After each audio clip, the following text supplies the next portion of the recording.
tried to take by force what they cannot secure through the political process. For that reason, we must be ready to deter conflicts and, if necessary, to win them. President Trump has used the U.S. military appropriately and effectively for American interests.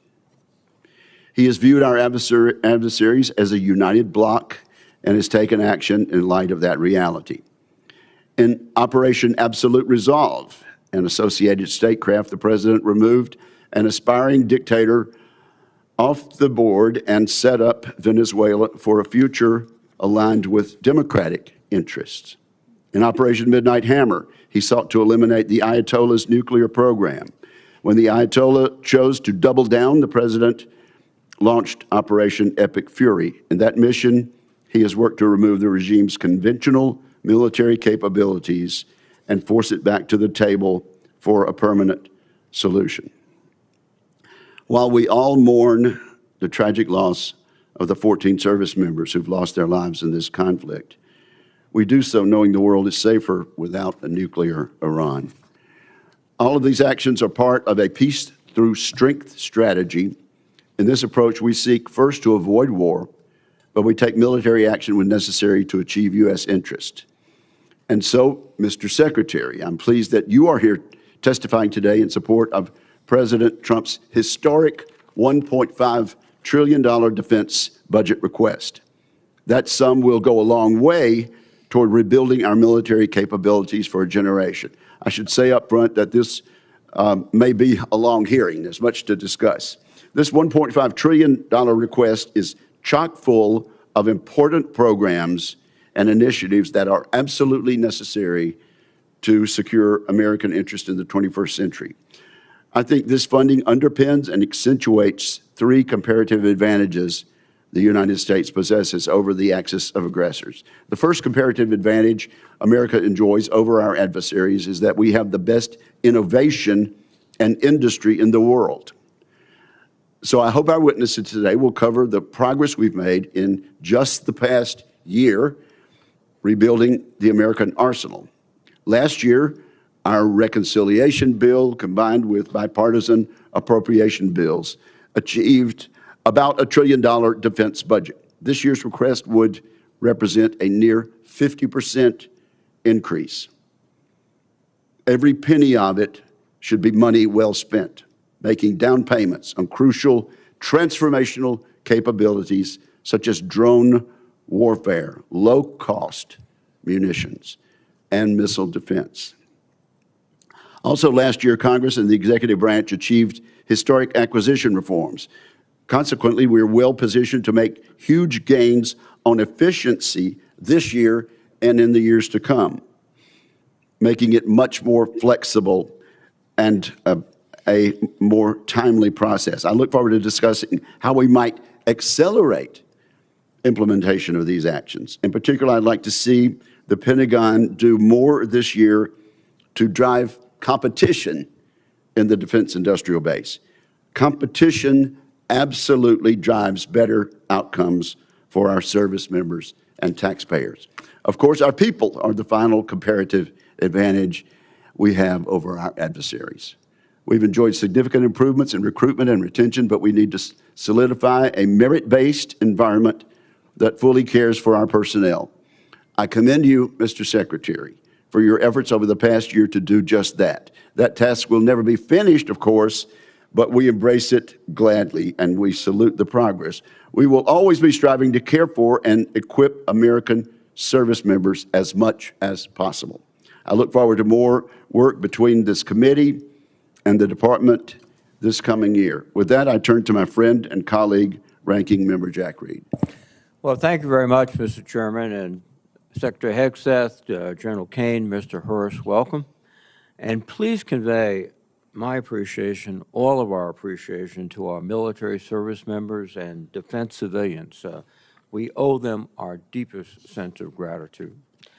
Mr. Secretary, this is your first public appearance before this committee in nearly a year. Since your last public testimony, you and President Trump have unwisely taken the United States to war with Iran. You ordered an attack on Venezuela, and have directed ongoing illegal boat strike campaign in the Caribbean and Pacific. At your direction, our forces have bombed Yemen, Somalia, Iraq, Syria, Nigeria, and Ecuador. In the United States, you have deployed thousands of troops to cities like Washington, Los Angeles, Chicago, and Portland to police American citizens. And you have personally intervened to end the careers of dozens of military leaders without explanation. These actions will have significant and long-term consequences. Now you appear before us to ask for a $1.5 trillion budget, a 45% increase above last year. I must say I'm skeptical, and such a request demands intense scrutiny. 61 days ago, President Trump unilaterally began the war in Iran. He had no coherent strategy. He refused to make a case to the American people or consult Congress. He failed to present any evidence of an immediate threat, and he ignored the advice of military and intelligence experts who warned him of the consequences. Today, our nation is in a worse strategic position. The Strait of Hormuz was open. Now it is closed. 13 service members have tragically lost their lives, and more than 400 have been wounded. We have lost dozens of aircraft, sustained significant damage to our bases in the area, and expended an alarming amount of our missile inventory. Morale and readiness across the force, especially among overdeployed units and vessels like the USS Gerald R. Ford aircraft carrier, have suffered. Gasoline and fertilizer prices throughout the world have surged. American families are bearing the cost of a war they wanted nothing to do with and have gained nothing from. And yet, Secretary Hegseth, you declared victory a month ago. On April 8th, you said, in your words, Operation Epic Fury was a historic and overwhelming victory. By any measure, Epic Fury decimated Iran's military and rendered its combat forces ineffective for years to come. Let me be clear. Tactically, the United States military performance against Iran has been remarkable, and I salute the service members who have executed this mission with skill and bravery. The problem with your statements, Mr. Secretary, is they are dangerously exaggerated. Iran's hardline regime remains in place. It still retains stockpiles of enriched uranium, and its nuclear program remains viable. Iran's military retains enough combat effectiveness to keep the conflict at an impasse. Its missiles and drones remain a far greater threat than you have acknowledged, and the regime has demonstrated it can effectively control the Strait of Hormuz when it chooses. Mr. Secretary, I am concerned that you have been telling the President what he wants to hear instead of what he needs to hear. Bold assurances of success are a disservice to both the Commander-in-Chief and the troops who risk their lives based on them. Our military has performed heroically, but military force without a sound strategy is a path to long-term defeat. I'd like to know what options you are considering now, given the course from this war and the stalemate President Trump has put us in. More broadly, Mr. Secretary, too often you have made dangerous statements that are counterproductive to the mission. You boasted about, quote, no stupid rules of engagement, just days after hundreds of Iranian schoolgirls were tragically killed in a missile strike. You have made troubling statements about showing no mercy and no quarter to the Iranians, orders that would constitute war crimes. As importantly, while our men and women are fighting and dying overseas, you have focused unduly on your own personal agenda. In the past 2 months alone, you have taken upon yourself to overhaul the chaplain corps, cancel flu vaccine requirements, repeal firearm restrictions on military posts, and bar service members from attending certain universities. Just this week, you brought performer Kid Rock to an Army base to go for a joyride in an Apache helicopter after dismissing an earlier investigation into the pilots who recklessly chose to hover above his home. That runs directly counter to the chain of command and maintaining good order and discipline.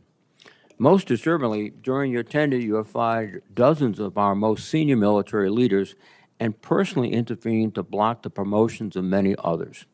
That is a betrayal of the merit-based system that forms the foundation of our military. You are hollowing out the military's bench of experienced and highest performing senior officers while making young officers wonder if they should continue to serve. My colleagues and I have heard from countless service members throughout the ranks, many of whom will be watching right now, who are confused and disturbed by your actions. Hopefully you can explain them today. Additionally, this committee expects a fulsome update on Operation Southern Sphere. This ongoing campaign against suspected drug trafficking boats has resulted in nearly 200 fatalities. The administration has failed to explain the long-term objectives of this mission or provide any evidence of reduced drug flows into the United States. I would ask for a credible answer to this most fundamental question: what is the operation actually meant to accomplish? Mr. Secretary, you are here to promote the President's $1.5 trillion defense budget. While this budget provides funding for necessary programs, including shipbuilding and drone manufacturing, many other critical programs like barracks repair and aircraft procurement would rely on the passage of a party line reconciliation bill. Further, this budget slashes research and development, provides no funding for Ukraine, and includes no funding for losses incurred from the Iran war. Yesterday, Mr. Hurst testified that Operation Epic Fury has cost $25 billion.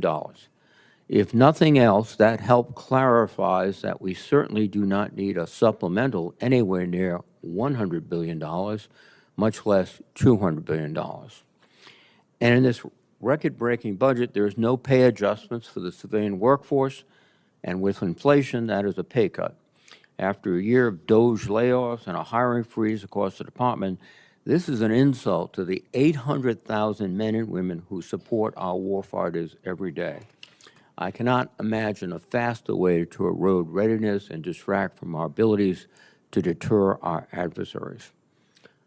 Ultimately, Mr. Secretary, I believe you are causing lasting harm to the military. Like many members of this committee, I had the opportunity and the privilege to serve in the military. And every officer knows they are duty-bound to give their best professional advice, even if it is not what their superiors want to hear. Because when leaders fear to speak honestly, people die, missions fail, wars are lost. The American people's trust in our military took 250 years to build. You are dismantling it in a fraction of that time. And trust, once long, can take generations to rebuild. Mr. Secretary, today I hope you'll take a step forward toward rebuilding the trust that has been lost. Thank you, Mr. Chairman. Mr. Secretary, you are now recognized for your opening statement, sir. Well, Mr. Chairman, Ranking Member Reed, Senators, thank you for the opportunity to testify in support of President Trump's historic, as you said, Mr. Chairman, $1.5 trillion fiscal year 2027 budget for the Department of War. The President's budget request reflects the urgency of the moment, addressing both the deferment of long-standing problems as well as positioning our forces for the current and future fights. I'm honored to appear alongside General Dan Caine, Chairman of the Joint Chiefs of Staff, and Jay Hurst, our Chief Financial Officer and Comptroller. I'd like to start by thanking this committee and Congress for your partnership in securing the investment needed for a stronger, prouder, and more secure military. Your focus on acquisitions, your focus on efficiency are the reflection in our department as well and in this budget. A nation's ability to build, to innovate, and to support the critical needs of its warfighters at speed and at scale is the foundation upon which its deterrence and survival rests. However, upon taking office on January 20th, 2025, President Trump inherited a defense industrial base that had been hollowed out by years of America Last policies, resulting in a diminished capacity to project strength. Under the previous administration, we were offshoring, outsourcing, beset by cost overruns and degraded capabilities. But under the leadership of President Trump, our builder-in-chief, we are reversing this systemic decay and putting our defense industrial base back on a wartime footing. Urgency informs everything we do. We're rebuilding a military that the American people can be proud of, one that instills nothing less than unrelenting fear in our adversaries and inspires historic morale and recruiting in its ranks. We fight to win in every scenario. The $1.5 trillion budget put forward by the president will build upon a previous $1 trillion FY26 top line and will continue to reverse the 4 years of underinvestment and mismanagement of the Biden administration. The $1.5 trillion budget will ensure that the United States continues to maintain the world's most powerful and capable military as we grapple with a complex threat environment across multiple theaters.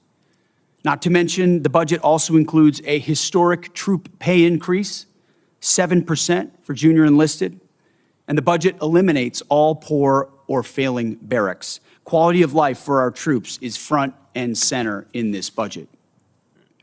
By supercharging our defense industrial capacity and transforming how the department does business, we are restoring American commercial dominance at a pace unseen in generations, transforming the defense industrial base from the broken, slow-moving systems of the past.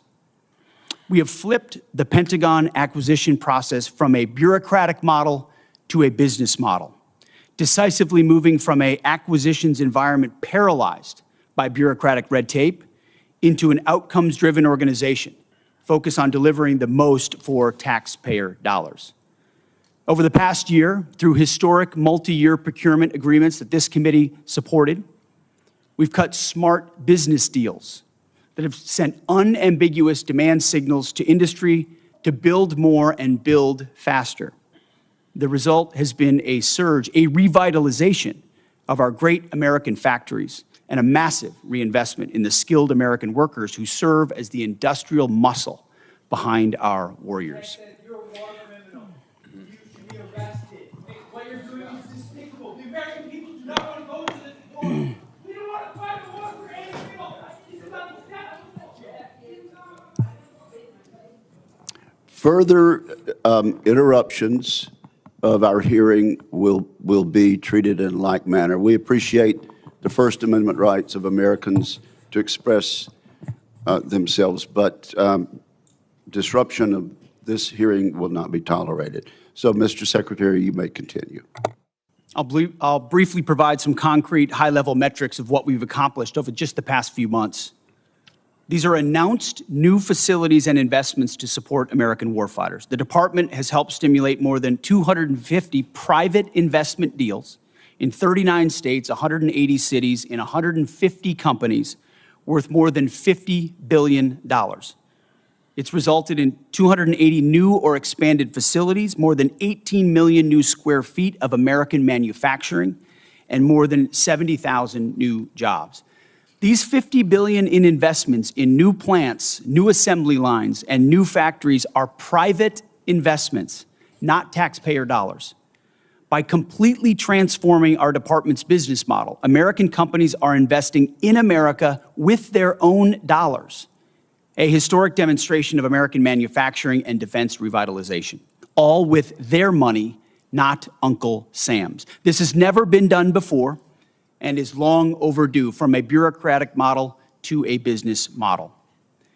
These investments equal great things for America, for American families, and American workers, to ensure that our warfighters have everything they need, all American made. Together with the help of the policy updates and appropriations passed by Congress, President Trump's War Department has begun to turn the lights back on in our manufacturing towns across this country, forging a lethal arsenal of freedom. Every policy we pursue, every budgetary item we request serves to ensure that this department remains laser-focused on increasing lethality and survivability from the front lines to the factory floor. This is a historic budget, as you said, Mr. Chairman. This is a fiscally responsible budget, and this is a warfighting budget. Speaking of warfighting, the topic of Iran, I'm sure, will come up often today, which I welcome. I look forward to sharing the incredible success of our military effort achieved in a matter of weeks. President Trump has the courage, has had, unlike other presidents, to ensure that Iran never gets a nuclear weapon and that their nuclear blackmail never succeeds. We have the best negotiator in the world driving a great deal. Unfortunately, as I said yesterday, and I'll say it again today, the biggest adversary we face at this point are the reckless naysayers and defeatist words of congressional Democrats and some Republicans. Defeatists from the cheap seats who 2 months in seek to undermine the incredible efforts that have been undertaken and the historic nature of taking on a 47-year threat with the courage no other president has had, to great success and great opportunity for preventing Iran from having a nuclear weapon. Despite this, under President Trump, we are restoring the unbreakable might of American manufacturing. We're providing for our warfighters, and we are putting the people and interests of this country first. May Almighty God continue to watch over our troops wherever they are, and may we honor the legacy of those brave Americans that we have lost. This is our sacred mission, and this is what we will continue to execute on. Thank you, Mr. Chairman. Thank you for that statement, Mr. Secretary. General Caine, you're recognized. Thank you, Chairman Wicker, Ranking Member Reed, members of the committee, and your staff, who we never get to say thanks to. Thanks for having me today. I'm honored to be here alongside the Honorable Pete Hegseth and the Honorable Jay Hurst to testify on the President's fiscal 2027 budget. I'm grateful for the opportunity to testify today, and I'm thankful for your continued partnership and support of our warfighters defending the homeland and our interests around the world. It's a privilege to speak with you today about the foundation of America's strength, the 2.8 million members of our joint force. And I am continually inspired by the soldiers, sailors, airmen, Marines, Guardians, Coast Guardsmen, and civilians standing the watch for the nation, supported always by their families. They could have chosen a much easier path, any other path, but they volunteered for a life of purpose and passion and service. And every single day they rise to meet the nation's challenges, from combat operations to critical support roles, with the courage, tenacity, and grit that keeps our nation strong and secure. I would also like to express my deep gratitude for the 39 members of the Joint Force who've passed in operations, combat, and training during my time as the chairman, and specifically highlight the 14 who've passed in Operation Epic Fury. The Secretary and I are deeply grateful for each of them and their families, and their names will never be forgotten. As the chairman, my duty is to ensure our civilian leadership has a comprehensive range of military options and the associated risks required to make the nation's hardest and most complex decisions. I owe the President, the Secretary, and the Congress the truth at every turn. And my blueprint for this role has always been that of General George C. Marshall. His firm commitment to civilian control and a nonpartisan military remains my constant standard. And I strive to emulate his candor, delivering the facts leaders need to hear, not always what they want to hear. And once a decision is made, executing it with the absolute dedication while keeping the joint force precisely where it should be. That's the demand of our profession. As I sit before you today representing our incredible joint force, I want to emphasize my commitment to this committee and to the Congress. I will always follow General Marshall's steadfast example by providing clear and candid nonpartisan military advice, working together to ensure the military remains squarely focused on one thing, being prepared to deter and, if called upon, fight and win our nation's war. And that is our mission. America's joint force is operational at its core, purpose-built for the realities in a complex world. We're organized, trained, and equipped to execute the most demanding missions across the globe with unrivaled precision. And over the past year, our warfighters have consistently demonstrated exactly what it means to be the most capable and most professional force on earth. Our shared goal is to ensure the joint force remains the strategic, sustains the strategic initiative and advantage and ability to project power to respond to the global challenges on our nation's terms. During Operation Rough Rider, Midnight Hammer, Southern Spear, Absolute Resolve, and Epic Fury, the Joint Force executed globally integrated missions alongside our interagency and international partners. And once our leaders made a decision, our forces demonstrated the unmatched ability to seamlessly synchronize actions and activities from the seabed to cislunar space. We're able to accomplish these complex things that we are asked to do because we draw from a deep reservoir of training, professionalism, and commitment. Our operational tempo is high, but we're designed to sustain it, rebuilding readiness every day, training professionals every day, and sharpening our edge every day. And I am incredibly proud of this Joint Force team and the leaders at every echelon who command it. As the chairman said, we are living in a complex environment. Today, I look forward to discussing how we can sustain America's military advantage. And I know this committee recognizes the challenges and the urgency in the environment that we face. We're operating in delicate and dangerous times where risk is scaling, and the complexity of the modern battlefield demands America's constant adaptation, innovation, and partnership with Congress. As a joint force, we're up to the challenge. We're built for this environment. However, our continued success is not guaranteed by our past achievements. We must continue to be forward-looking and innovate together with the Congress. To drive the pace of change and maintain our superiority requires timely, predictable, and sustained investment. And the resources we're going to discuss today are critical to modernizing the Joint Force and ensuring whatever threats might emerge, we are prepared to defeat them, to protect our interests, and defend the nation and win. This President's budget for 2027 supports the Secretary and the Department's goal of reinvigorating, recharging the defense industrial base and the national industrial base, enhancing our readiness and securing our military advantage to ensure that our warfighters are properly armed, globally integrated, and ready while always taking care of our people. And that is what truly sets America's joint force apart from each other, especially the 1.8 million members, enlisted members of our joint force. It is them, the character, the competence of that force that transforms our capabilities into a decisive advantage. And our enlisted force is represented today by the senior enlisted advisor to the chairman, United States Navy Fleet Master Chief Dave Isom, sitting behind me, a teammate who I greatly appreciate and many of you on this committee know from his time in the Indo-Pacific.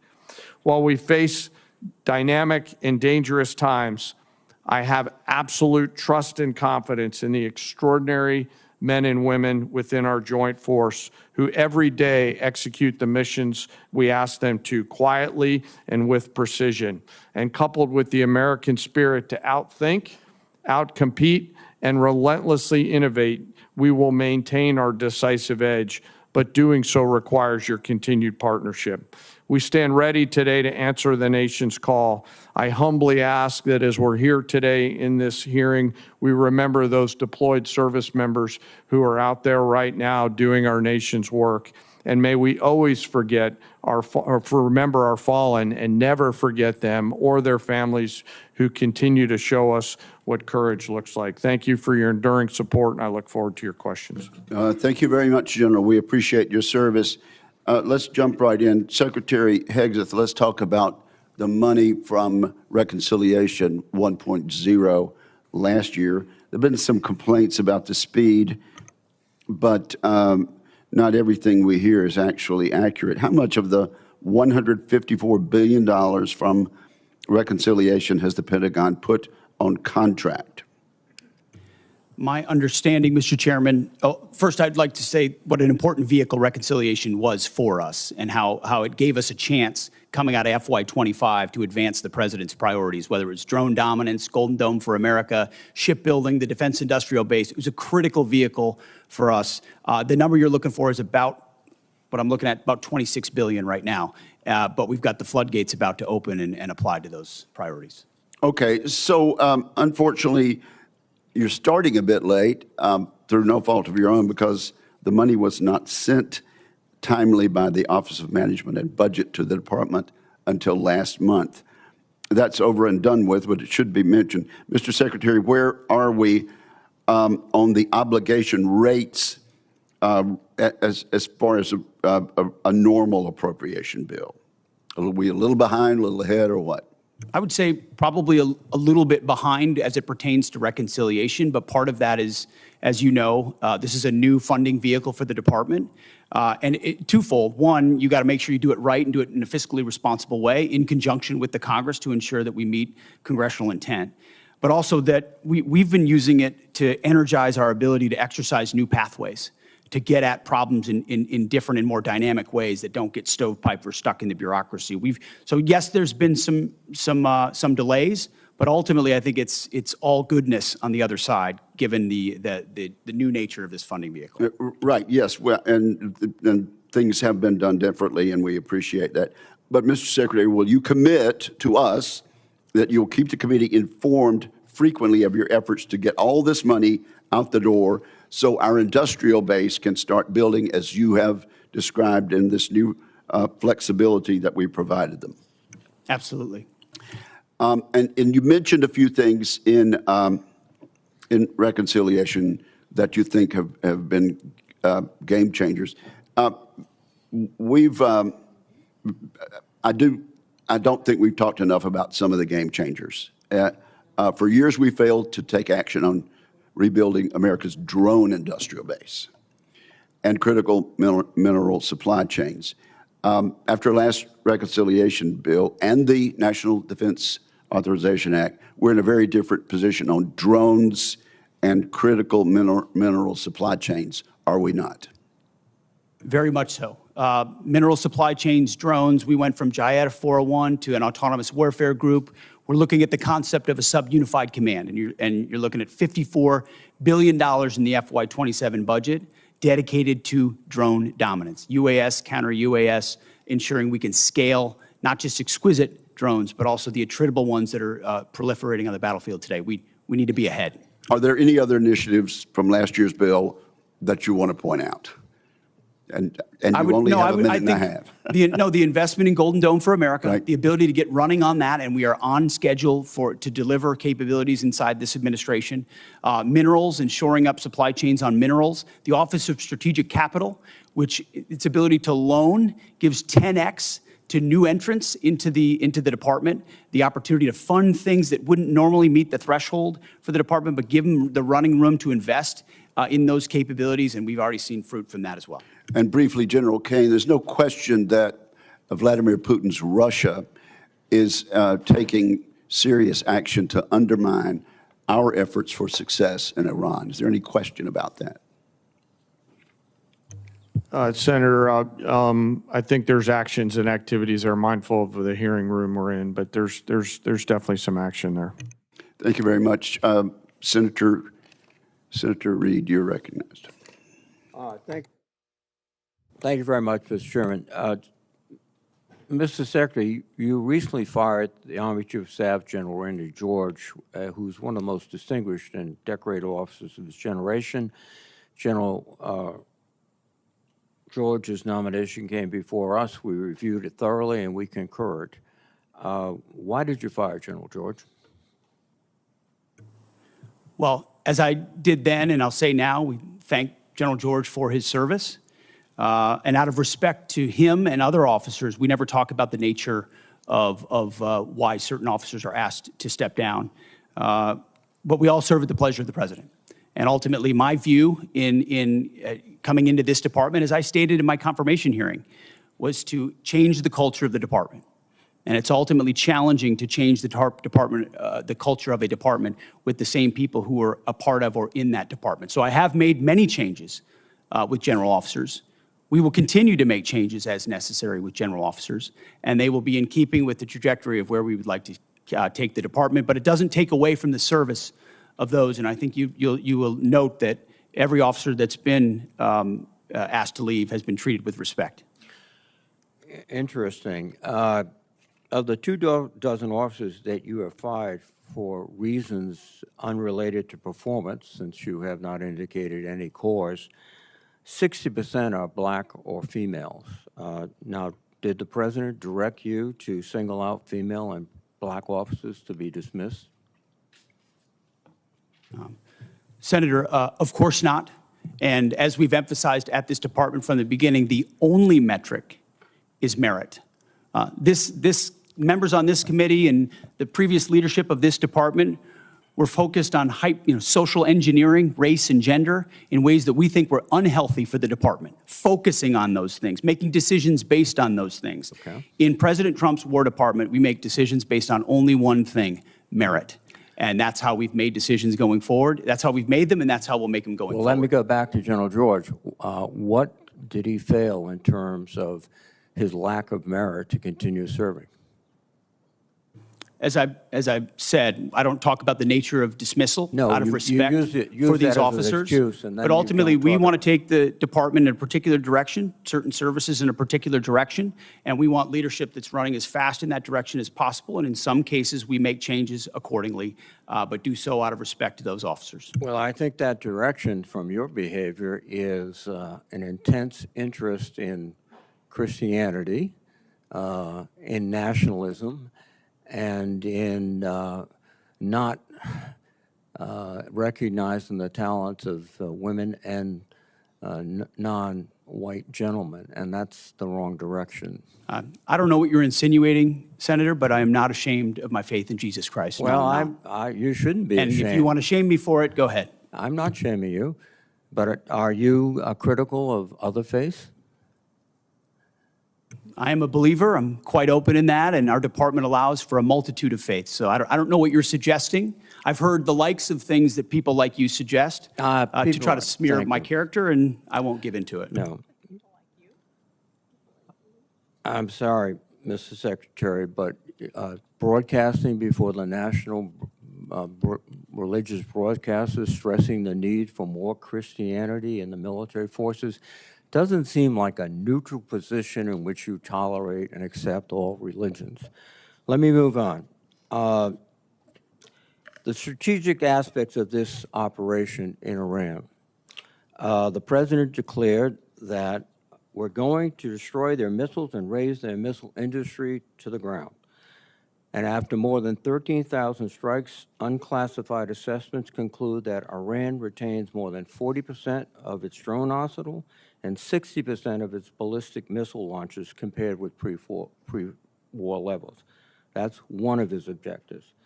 The second objective was regime change. To the great proud people of Iran, I say tonight that the hour of your freedom is at hand, and we will take over your government. Well, when we finish, we'll take over government. That has not succeeded. And then one of his other things is at the onset of the war, the president said, we will ensure that Iran does not obtain a nuclear weapon. Military operations in Iran have not achieved that goal yet. And it also seems to indicate that his pronouncements about Operation Midnight Hammer, obliterating the nuclear policy and structure of the Iranians, was false. So you have not achieved any of the objectives yet that has the president mentioned. Well, in this setting, I won't talk about the nature of metrics, which are classified, as you know, Senator. But I can say that looking at the objectives we set out to achieve from the beginning, some of which you laid out, our military objectives have been stunningly effective. Take, for example, their defense industrial base. They're completely incapable at scale at any level of reconstituting the capabilities you referred to, which is a devastating result for any country, especially one whose ambitions are as wide as Iran's. So we've put the president in a very strong position to ensure Iran never gets a nuclear weapon. That's the takeaway that's been underneath every single aspect of this. For 47 years, Iran's trying to blackmail its way to a nuclear weapon. They were closer than ever before because of bad deals under previous administration. President Trump was willing to do something about it and not allow their conventional missile shield. That's the North Korea strategy. That's, to be clear, what Iran was pursuing. Hiding their nuclear ambitions, revealing them over time, and then building a conventional shield of missiles so powerful that no country would challenge them for fear of what would happen if they unleashed that arsenal.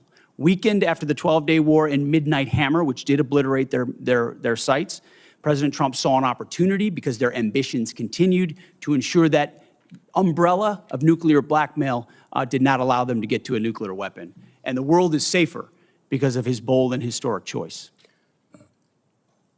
Mr. Secretary, I think that's rhetorical but not factual. Thank you. Thank you, Senator Reid.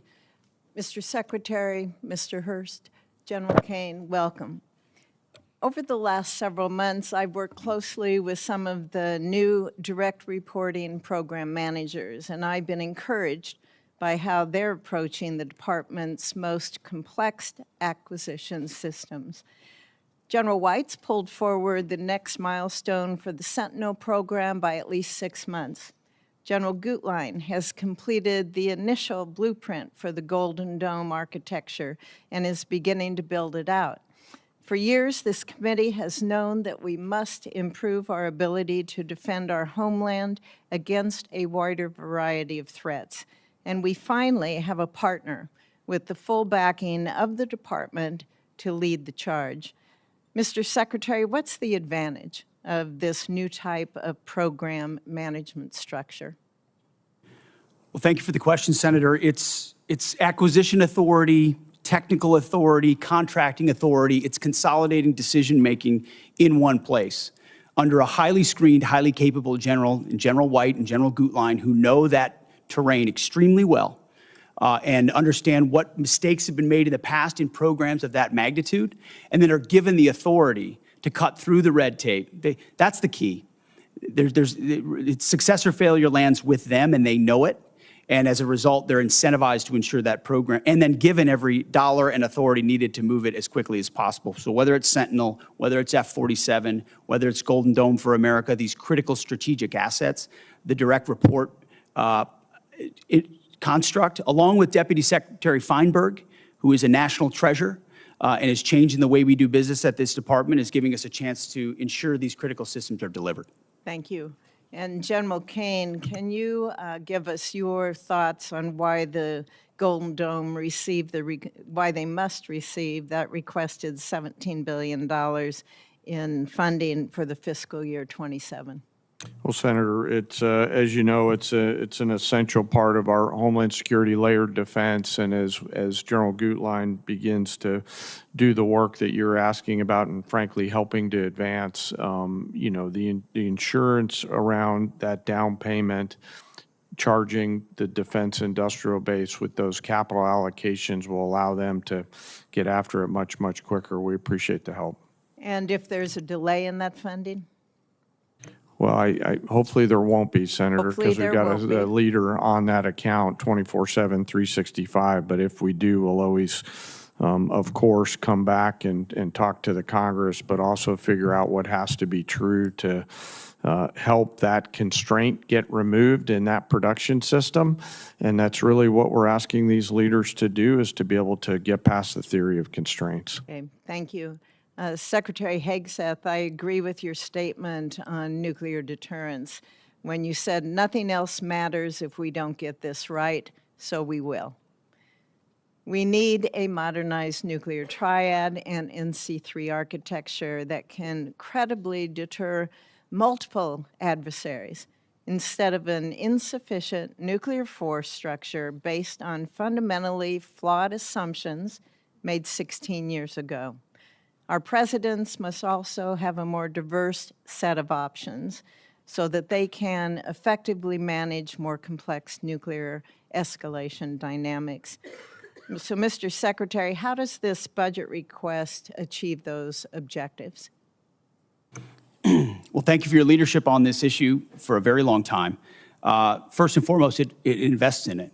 $71 billion in our nuclear triad and NC3, understanding that if you get that wrong, you get everything else wrong. Frankly, it's why the Iran effort is so important.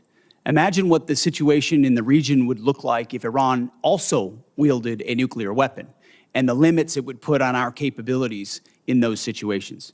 Our adversaries have to deal with that dilemma because of the strength of our nuclear triad. So that $71 billion investment, the DERPMs that have been put over top of it to move those systems left, as you acknowledged, it's just been a priority since we came into the building, and we're funding it accordingly.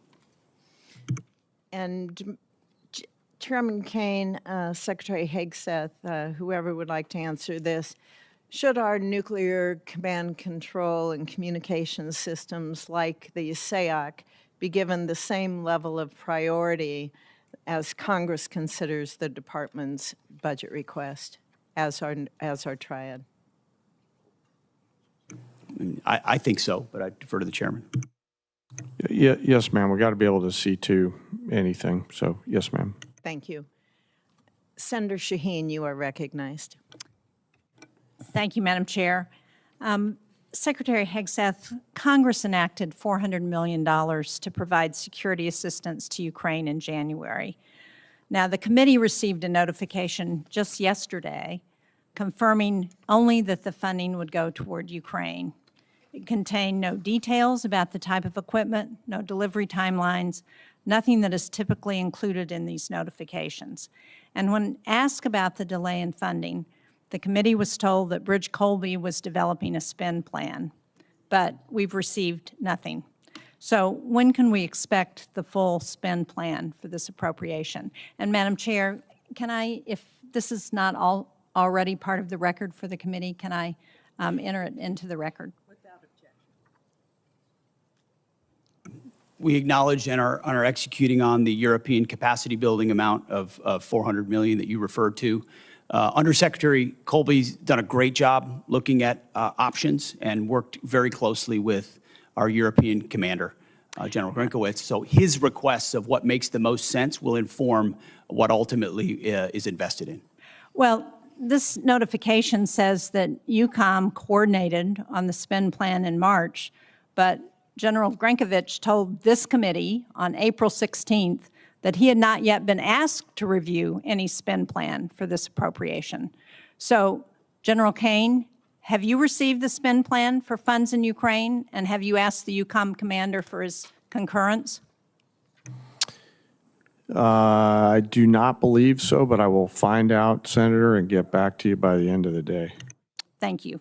And yesterday, Mr. Hurst, you told the House that you needed to seek legal review to appropriate the funds as Congress intended.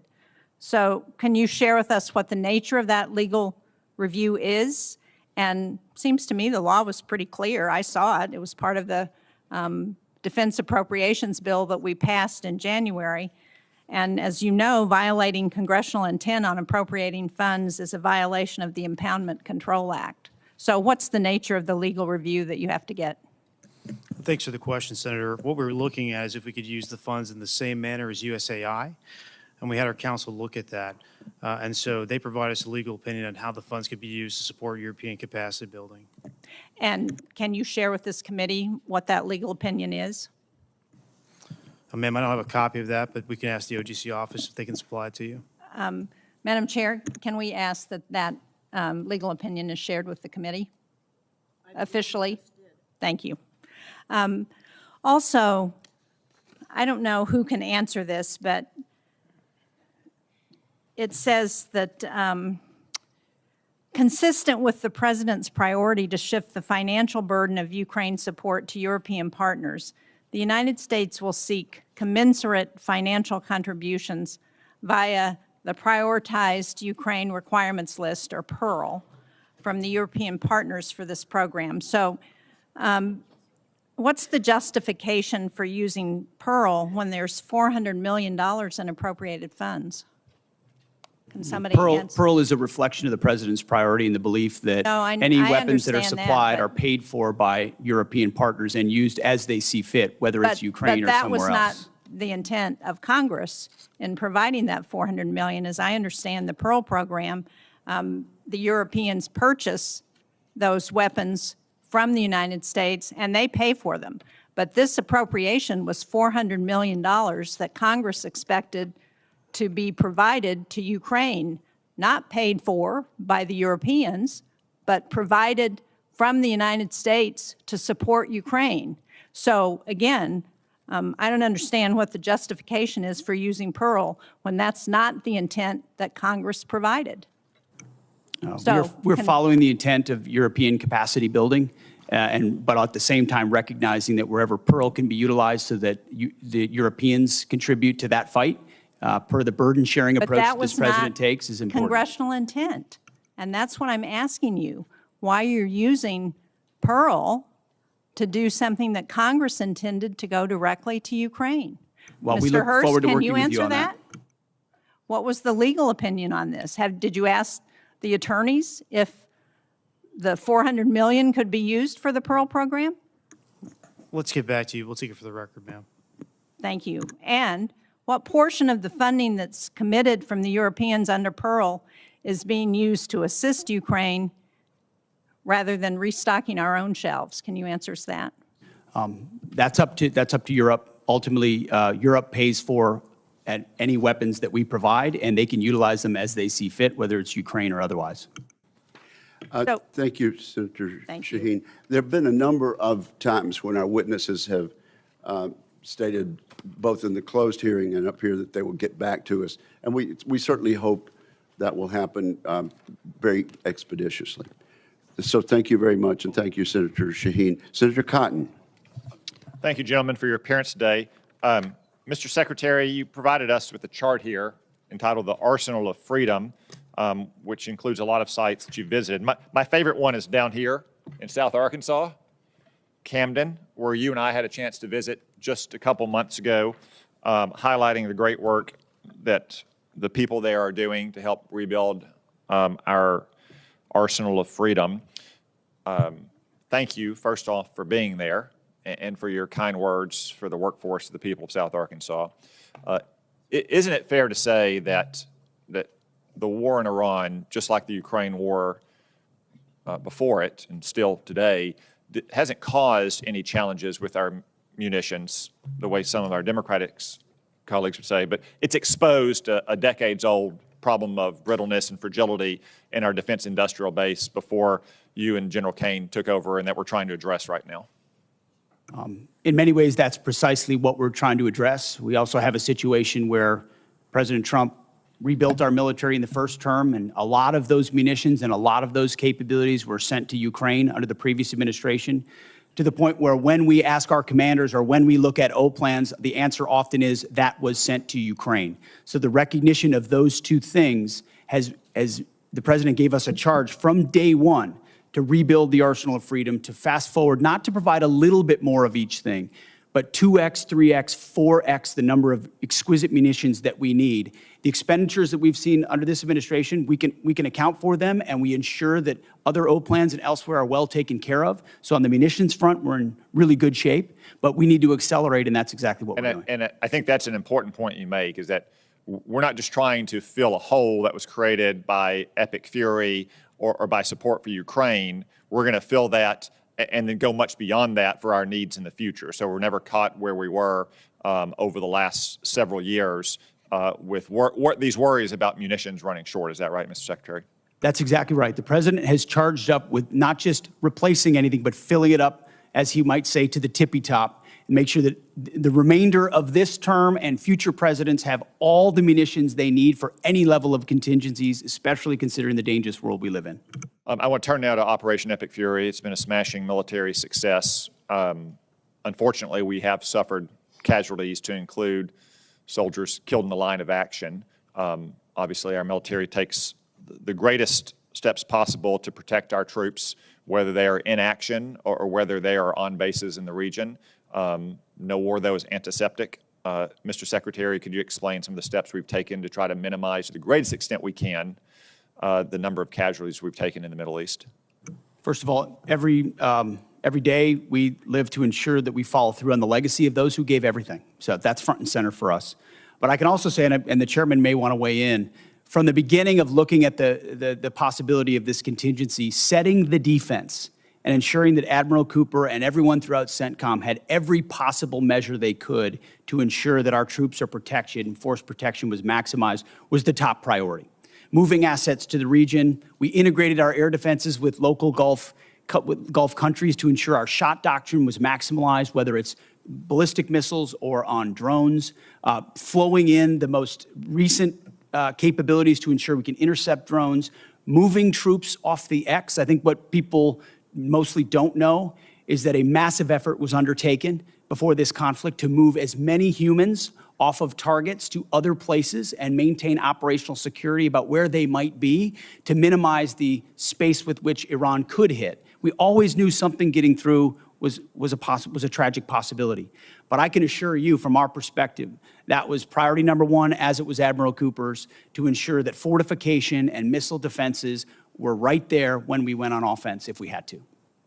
General Caine, do you have anything to add? Well, in addition to just, again, mourning our fallen from the 103rd, what I'll add to the Secretary's comments is after every tragic loss, commanders at every echelon within our joint force are going to go back and look at what was our plan and what lessons we can learn from this so that we protect and defend our soldiers, sailors, and other members of the joint force the next time.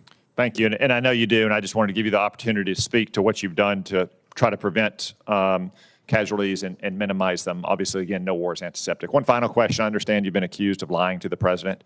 Mr. Hegseth, have you lied to the president at all about what's happening in Iran or Epic Fury? No, only tell the truth to the president. General Caine, have you lied to the president about what's happening in Iran or Operation Epic Fury? Never. I suspected that would be your answer, but since you were accused of it and deep staters are leaking to the media about it as well, I just wanted to give you a chance to answer on the record that, of course, you've always given the president a completely accurate picture of what's happening. Thank you, gentlemen. Thank you very much, Senator Cotton. Senator Gillibrand and then Senator Rounds. Thank you, gentlemen, for appearing before this committee, and thank you for the closed session prior to this. I don't know if you fully appreciate how much the American people do not support this war. It is an unauthorized war. Normally, when you come to Congress, it's a way for the American people to be part of that discussion. The American people, particularly in my state of New York, are upset for a lot of reasons. First of all, this war is costing so much money.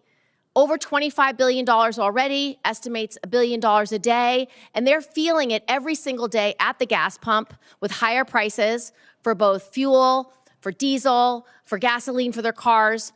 They're also feeling it with higher grocery costs, and they're exhausted. They are truly exhausted. On top of that, they have so many grave concerns about how this war is being prosecuted. They read in the paper that 22 schools have been hit. They read in the paper about a girls' school, hundreds getting killed. We have a debate going on in this country about AI, a serious debate about AI. And I haven't heard yet from you that you will not allow AI to make final targeting determinations, even when nuclear weapons are being used. That's a huge issue that we need to discuss. So I want to start from the top, Secretary Hegseth. Why do you continue to prosecute a war that the American people aren't behind? First of all, I appreciate the opportunity for that closed session where we had a, unsurprisingly, very different discussion than we have here with the cameras on. We support this. Because my job is to represent New Yorkers, and I can tell you, when I talk to them all across my state, they are furious, and they expect me to explain to them why they are furious. And Senator, when I talk to Americans, and especially when I talk to the troops, they are grateful for a president who has the courage to take on this threat after 47 years of what Iran has done, targeting and killing Americans, and what it would mean to the world if Iran's nuclear ambitions were actually achieved. So the question I would ask to you and to others is, what is the cost of a nuclear-armed Iran? What is the cost to the American people if the world's most dangerous regime has a nuclear weapon? But the truth is, they don't want war coming to this shore. And when you do a decapitation operation, the likelihood is going to be exchanged in the United States. There's no evidence that we are safer because of this war. We did not have any evidence that Iran intended to imminently attack this country in any way, shape, or form. So I disagree with your assessment that we were under threat. Do you not believe them when they say death to America? Listen, our adversaries use rhetoric all the time. What I'm concerned about is we are not safer, and I would just like to know why you have not sought the support of the American people, and 3 out of 5 Americans are against this war today. I believe we do have the support of the American people, and we have briefed regularly what this mission looks like and why it's critically important that we undertake it. And I would remind you and this group that we're 2 months in to an effort. And many congressional Democrats, as I pointed out, want to declare defeat 2 months in.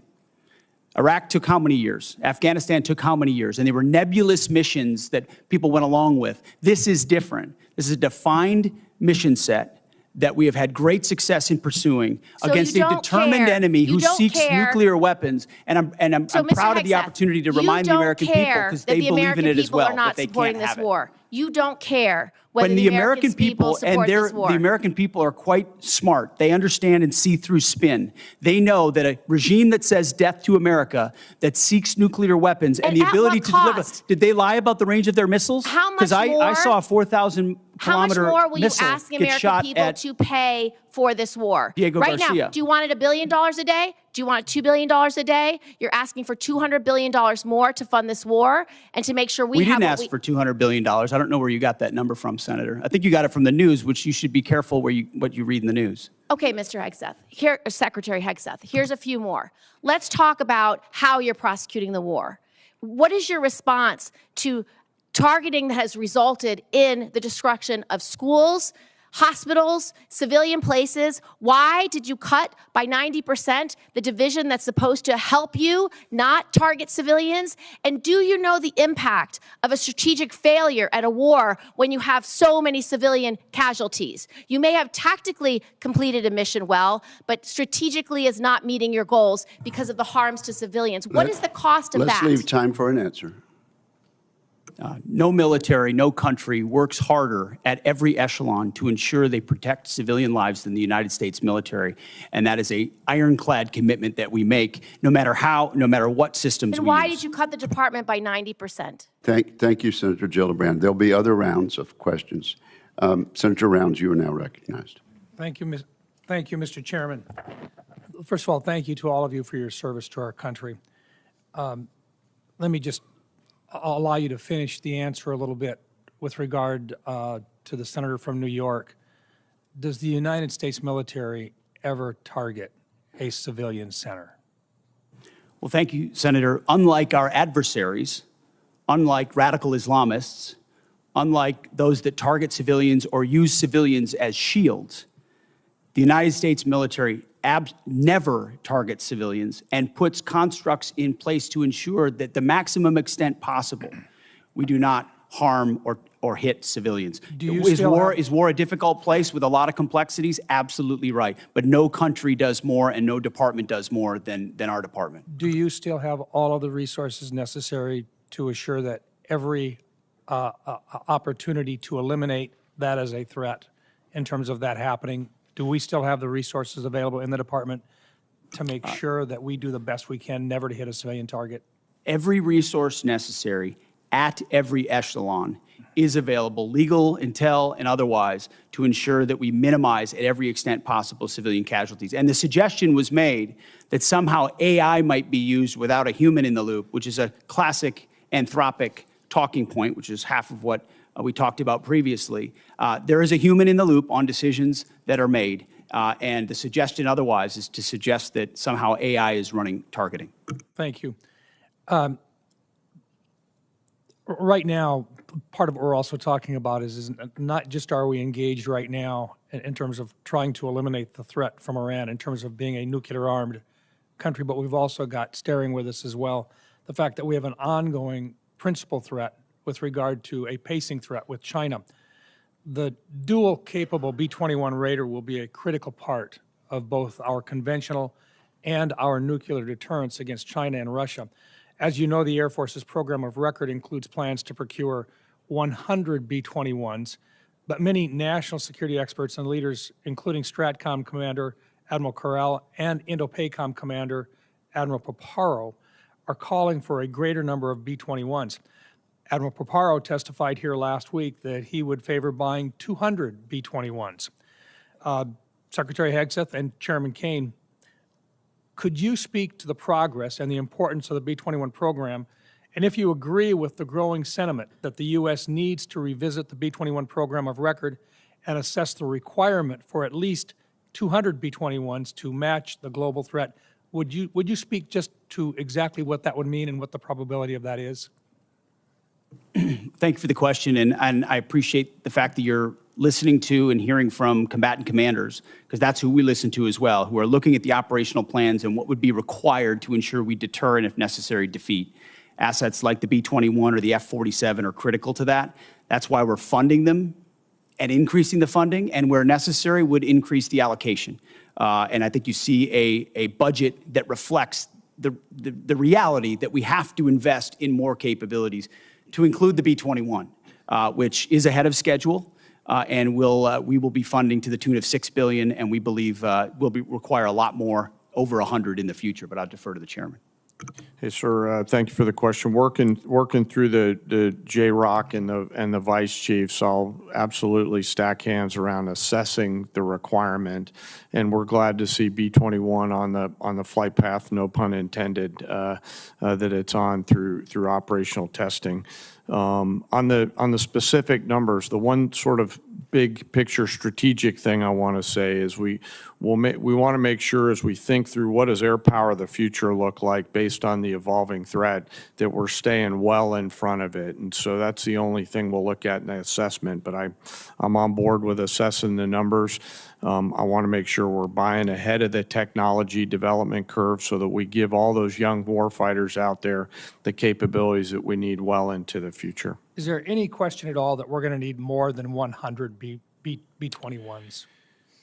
I want to go back. Here's how I'll look at it, Senator. I want to go back and look at the O plans right now that we have to make sure that we allocate those numbers. So I don't believe so, but I do want to take the due diligence time, if you'll allow me to look at that, Senator. Good. I appreciate the opportunity to visit with you and to clarify Yes, sir. Absolutely. what that number should look like in the near future. Yes, sir. Thank you. Thank you very much, Senator Brown. Senator Blumenthal. Thank you, Mr. Chairman. Thank you for being here today. I want to talk about the costs of war. The costs of war include caring for our veterans. We've had an estimate from Mr. Hurst yesterday that the cost to date in dollars for this war has been $25 billion, which I believe is well below the actual cost based on everything that I've heard, everything available to us in various kinds of settings, and I'm going to ask for a more accurate assessment. But we also know that about 400 service members have been wounded as a result of this war. When they retire, when they come home, their retirement pay will be docked dollar for dollar for every disability benefit dollar they receive. Secretary Hegseth, I'd like your commitment that you will support the Major Richard Starr Act that will eliminate this wounded warrior tax. I'm sure you're familiar with it.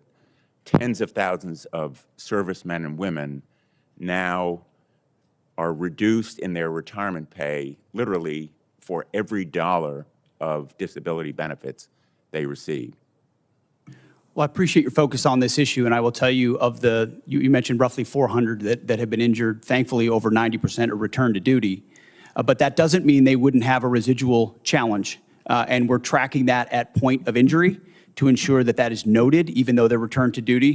But what I'd like is your commitment that you will support the Major Richard Starr. As I have said in the past to other organizations, we support the Richard Starr Act. Thank you. On the issue of cost, Mr. Hurst, does that $25 billion estimate include all of the costs in terms of damage to our bases, the need to replace planes and munitions, and the costs of injuries to our servicemen and women. Senator, so for the MilCon facilities replacement cost, that's probably the hardest thing to estimate right now because we don't know what our future posture is going to be or the future construction of those bases. Well, you owe it to us. You're here to ask for appropriations. Of course. And I would like a more accurate estimate of what has been done that will require replacement and renovation, as well as the other costs. And I think $25 billion is probably less than half, maybe less than a quarter of the total cost of war, which is the reason why the supplemental request is much higher. So I think you owe it to the American people to give us the straight talk about what the costs have been. Mr. Secretary, I know you have characterized this war as an astonishing military success, to use your words yesterday. But the American people aren't buying it. And I know you feel the American people are seeing through the abstruse stuff that is thrown at them, but one point is irrefutable, which is America never succeeds in war unless the American people are behind it. And if what you're seeing as success now is winning, I would hate to see what losing looks like, because none of the shifting and contradictory objectives of the war so far have been achieved. Likewise, let me ask you, yesterday, the President said that Ukraine has been, quote, militarily defeated. I assume you don't agree with that assessment.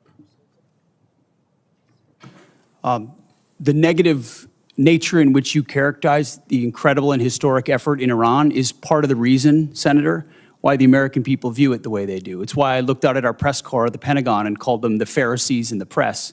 It's because they look for every problem. Well, I'm asking you about you look for every Ukraine. problem that Do you believe exists, Ukraine and you has been miss. militarily defeated? You missed the I would plank. submit, based on my 9 trips to Ukraine, that is a false narrative that the President's We are buying 2 from months Vladimir into a Putin. I historic hope that military success in Iran, and will you want to call it a dispute it, defeat. And it's because defeatist Democrats it like is you the that people cloud the of mind of the Ukraine American who are people fighting and for their would otherwise survival, fully support fight no preventing help Iran from having the a nuclear weapon. Administration, and they are bravely fighting our fight. And that is the reason that I'm pursuing the Russian sanctions bill, which is bipartisan, along with Senator Graham, and why I hope we will recognize our obligation to release that $400 million, which we've appropriated. Thank you, Senator Blumenthal. Senator Ernst. Thank you, Mr. Chair, and thank you, gentlemen, for being here today. Really do appreciate your time to be with us.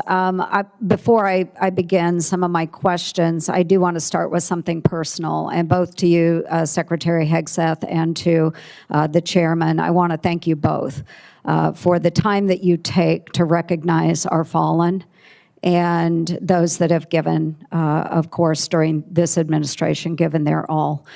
You have traveled to Dover and have been there to greet those families and to welcome home the fallen. I've been there with you, and Iowa has been hit in particular very hard. We lost 2 of our Iowa National Guardsmen from the 2nd Brigade Combat Team, 34th Infantry Division. Secretary Hegseth, you know full well the 34th. But we also lost 6 members from the 103rd Sustainment Command Expeditionary based out of Des Moines, Iowa during this current conflict. And again, your presence there meant a lot to the families. It also meant a lot to me. So thank you very much for taking the time to do that. Secretary Hegseth, you and I have had many discussions over the course of many months now regarding general officer positions. And, you know, I believe that we were operating in good faith as we talked through a couple of those in particular, 2 Iowans, General Mingus and General Randy George. I was disappointed to see that their retirements were hastened. over what I believed had been set out by you and the administration. So I just want to take the time to list out some of General Randy George's accomplishments as Army Chief of Staff. He pulled the Army out of its worst recruiting crisis since the Vietnam era, exceeding fiscal year 2024 recruiting goals and welcoming more than 61,000 new soldiers. Recruitment numbers that both you and the President talk a lot about, and rightfully so. He cut 5% of general officer positions, 12 positions that were deemed as non-essential in the Army, and he reduced the Army headquarters by 1,000 personnel. He co-authored the Army Transformation Initiative, which is a comprehensive response aligned with your directives, and he testified here in front of Congress and took a lot of heat defending that Army transformation. He was suddenly let go at the beginning of April 2026. General George's merits, which I firmly believe in, he enlisted at the age of 17. He is a West Point graduate. He had 4 combat deployments. He served in Desert Storm, Iraq, and Afghanistan. He had 38 years of honorable service. He achieved the greatest Army recruitment and modernization effort in a generation. So I want to thank him for his service. And I would like to enter into the record, Mr. Chair, the speeches that I did honoring General Randy A. George on his retirement and General James J. Mingus on his retirement as well. Without objection, they'll be admitted. Thank you very much.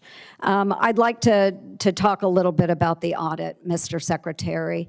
I saw the video that you posted this week calling on the department to pass a clean audit, and thank you for doing that. It's something that we talked about during your confirmation hearing. Fiscal responsibility at the department has been a priority of mine for a very long time, and I think it's time that we build on that momentum. It's extremely important. And that's why I'm pushing for my Receipts Act in this year's NDAA. It's focused on improving financial traceability and accountability across the department. And if you could talk a little bit more about the efforts in making sure that we are being much more accountable to our taxpayers. What is that effort going to entail? When will we see a clean audit? As I said, Senator, thank you for your work on the audit. That has been a priority of our department from day one. And we put in place goals and benchmarks to get to FY28, get to 28 for a clean audit. The Joint Task Force audit, which we announced, was a reflection of even more capabilities we want to push forward and centralize authority to make sure it happens. Jay's been involved from the beginning. We also have a new IG. Who the new IG's focus, one of his focus points is precisely this, and he's prepared to work with us to ensure we reach it. So I think at every level and through this budget, it's a focus. Okay, thank you. We look forward to seeing a clean audit. Thank you, Mr. Chair. Thank you, Senator Ernst. Senator Hirono. Thank you, Mr. Chairman. Before I begin my questions, I'd like to take a moment to highlight the true costs of this war, both for the military and everyday Americans. The true cost of the president's illegal war with Iran. And since the start of the war, 14 brave U.S. service members have been killed and more than 400 have been wounded. We've burned through over $25 billion in taxpayer money with no end in sight. And the fiscal year 27 budget request is a massive 42% increase from last year. Hundreds of critical munitions have been expended, and deployments have been extended, directly impacting service members' quality of life, military readiness, and our ability to deter our adversaries. The relationships with our allies, some of our closest allies and partners, have been fractured. And the closure of the Strait of Hormuz, which somehow caught the president by surprise, even though he had to have been warned, is directly contributing to the affordable crisis that Americans are facing. Energy costs are skyrocketing with the price of gas now at its highest level in almost 4 years. Instability has driven interest rates to its highest level since September of last year. The cost of fertilizer is spiking, which will have a direct impact on the cost of food. This illegal war is driving up costs, undermining readiness, and alienating our allies with neither a clear rationale for starting this war nor an exit strategy. And when the president was asked how long he'll let this war continue, he said, "Do not rush me." I have a question for General Caine relating to women serving in combat, and I'd like to hear your best military advice. Does the mere fact of women being in combat armed units lower standards or readiness if they meet the physical standards? Well, ma'am, the standards are set by the civilians. We have examples of women leading well across the joint force. I'll highlight some of our current commanders engaged in the fight in Epic Fury. Specifically, one of our bomb squadrons are led by an extraordinary female leader who's doing great work. And but those standards are set by. I'm sorry, I didn't mean to step on you. I think your answer is that in fact it does not lower standards of readiness.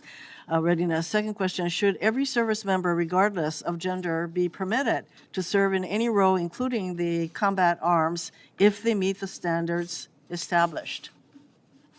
Yes or no? Is that to me, ma'am? Over the last decade, since combat arms have been open to women, have you personally seen any instance where the standard resulted in a degradation in combat effectiveness? Apologies, I didn't hear your first question. The people policies are all set by the civilian leaders in the government. Could you repeat the question again? I'm sorry, ma'am. Over the last decade, since combat arms have been open to women, have you personally seen any instance where the standard resulted in a degradation in combat effectiveness? Again, I'll highlight that the standards are set by our civilian leaders. Women continue to perform well across a range of MOSs and jobs and AFSCs that are out there. No. I do need to get to a question for Secretary Hegseth. Prior to your nomination hearing, you said women shouldn't serve in combat armed units. At your confirmation hearing, you reversed course, and, and you basically said as long as the women meet the standards, they should be able to serve. But recently, you ordered a review of the effectiveness of women in combat roles, and I am concerned you are laying the groundwork to reverse the policy allowing women to serve in these units, because right now, current law, if you want to change this policy, current law requires you to submit a report to Congress justifying such a change. So did you order the review to support a potential decision to overturn the policy of having women in combat roles? We are laser focused on standards. The highest male standard for every combat arms position should be the standard. And 10 years into this, we are reviewing it, which is what the American people would expect. Also, there's nothing illegal about a war that defends the American people and prevents Iran from having a nuclear bomb. You didn't answer the question, because the reason that you're asking for this review, I think, has to do with your earlier position that you don't think women should serve in combat roles. So now we have this study, and I'd like to ask you, will Senator, you reveal the study to the public, to the American people? Will you make the study public? Will you make that study? Yes or no? We're doing the study for that very reason, to ensure that real science is applied to this question and not social engineering like the previous administration. We appreciate your assurance that that will be made public. Yeah, I think it's really critical that this study be made. Thank you, ma'am. Senator Scott. Thank you. Well, first, thank each of you for being here. Secretary Hegseth, can you talk about, you've had the job for a little bit. What are you most proud of, and what are your biggest challenges?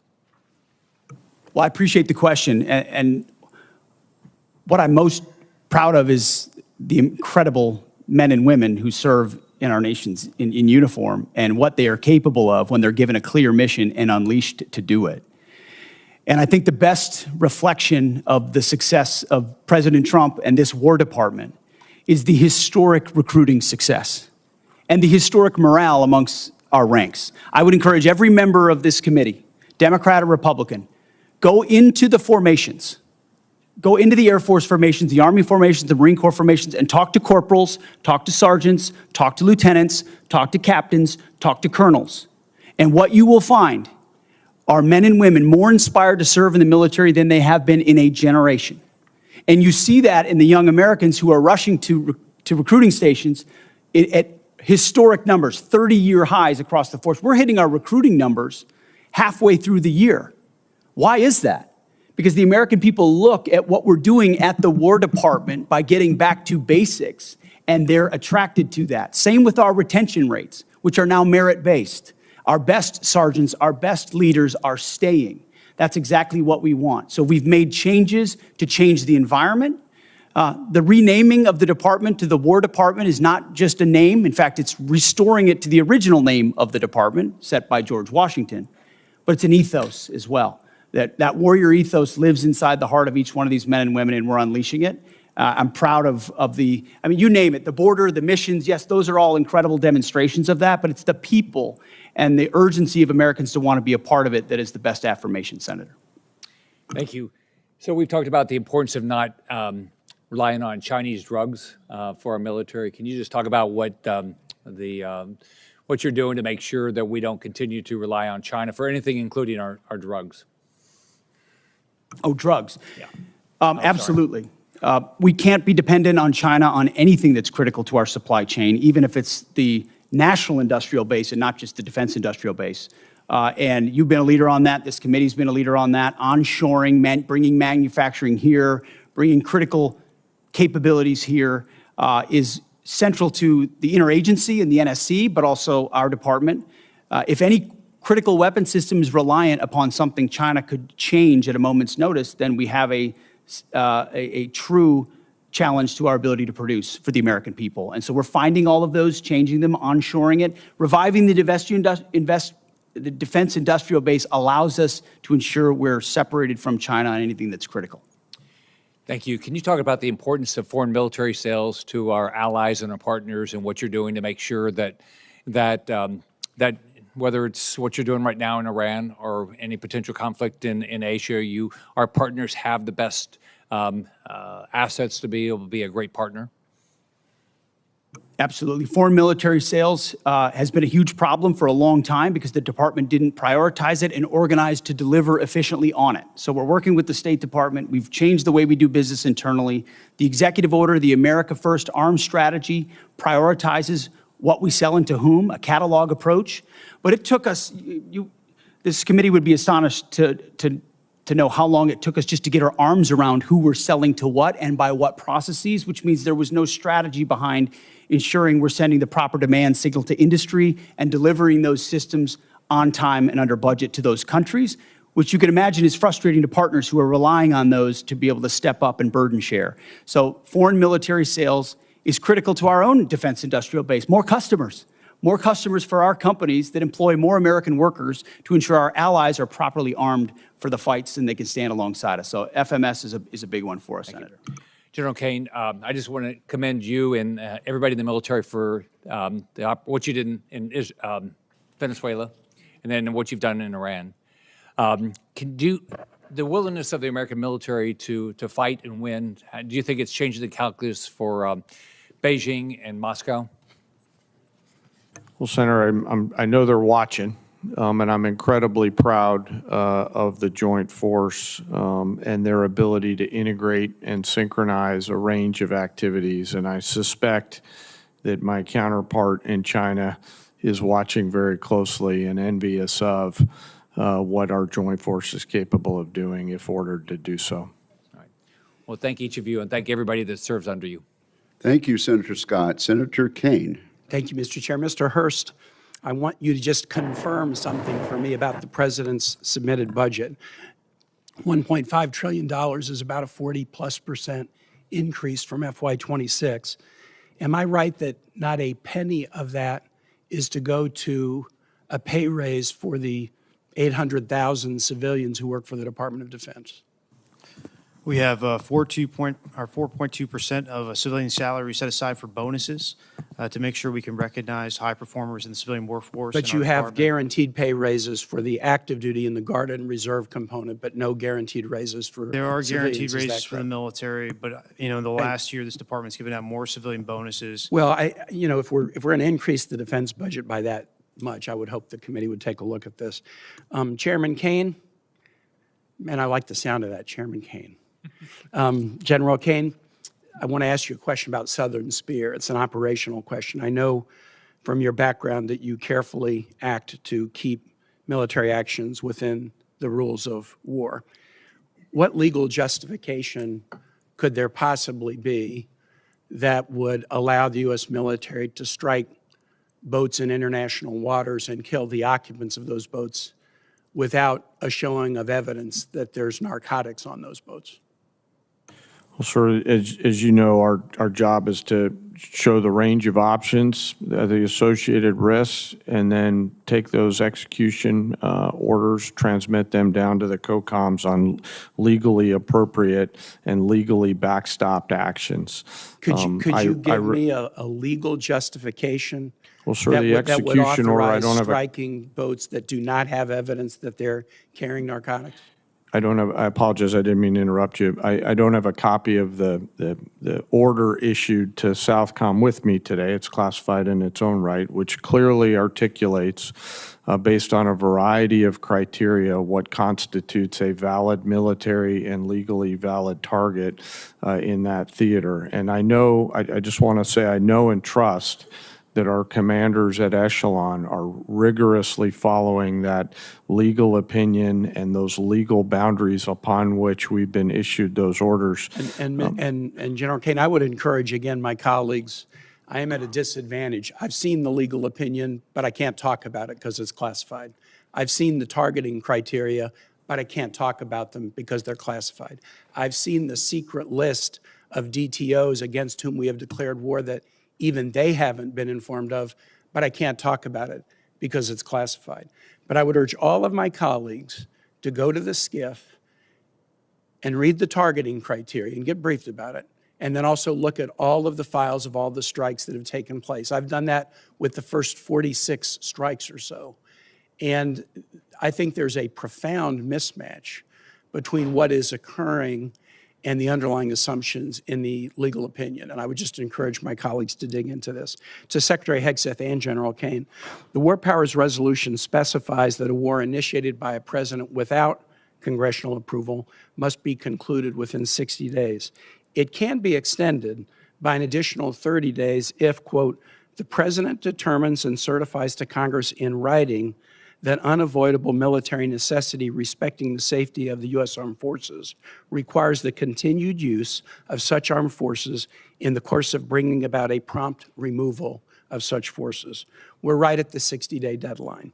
Is the president intending to either seek congressional authorization for the war in Iran or send us the legally required certification that he needs an additional 30 days to remove U.S. forces from the war? Just briefly on the previous question, we do know that these are designated terrorist organizations, so we treat them like the Al-Qaeda of our hemisphere, just as a note. But that was not the question I asked. I know there's more to that question. I just think it's important for the public to understand that. There's no willy-nilly targeting of drug boats. We know exactly who these people are affiliated with. I was asking about what's on the boats. On Iran, ultimately, I would defer to the White House and White House counsel on that. However, we are in a ceasefire right now, which our understanding means the 60-day clock pauses or stops in a ceasefire. So you're not in. Yeah. It's our understanding, just so you know. Okay, well, I do not believe the statute would support that. I think the 60 days runs maybe tomorrow, and that's going to pose a really important legal question for the administration. We have serious constitutional concerns, and we don't want to layer those with additional statutory concerns. I yield back, Mr. Chair. Thank you very much. Senator Sullivan. Thank you, Mr. Chairman. Thank you, gentlemen, for your testimony. Mr. Secretary, I mentioned in the classified hearing today, but I do think the $1.5 trillion top line is historic, it meets the needs.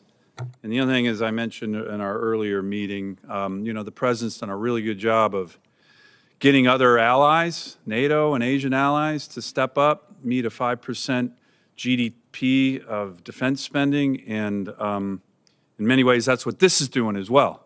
So isn't that important as well in terms of our global leadership, what you and the President are providing? Is that example as well? I think the more we step up, the more the world should look at the American leadership and example and step up as well. And they're going to do that. It helps. It remains to be seen whether some of our allies actually step up to their commitments, but that is the hope. Let me go to an element of that budget that I mentioned in the classified hearing. You know, I always like to put this chart up in different hearings. We have the examples. So we have a lot of our adversaries, the Chinese, the Russians, in my AOR in the Arctic and the North Pacific. These are the numbers just recently: ADIZ incursions, EEZ incursions by the Russians, by the Chinese. By the way, the green ones are joint Russian-Chinese strategic bomber task forces, joint Russian-Chinese naval task forces. This is America, right? This is a really important part of our national defense. So I was pleased to see that one of the elements in the budget was what's referred to by the Air Force as the JBER Fighter Town recapitalization, given how strategically important that Air Force base is.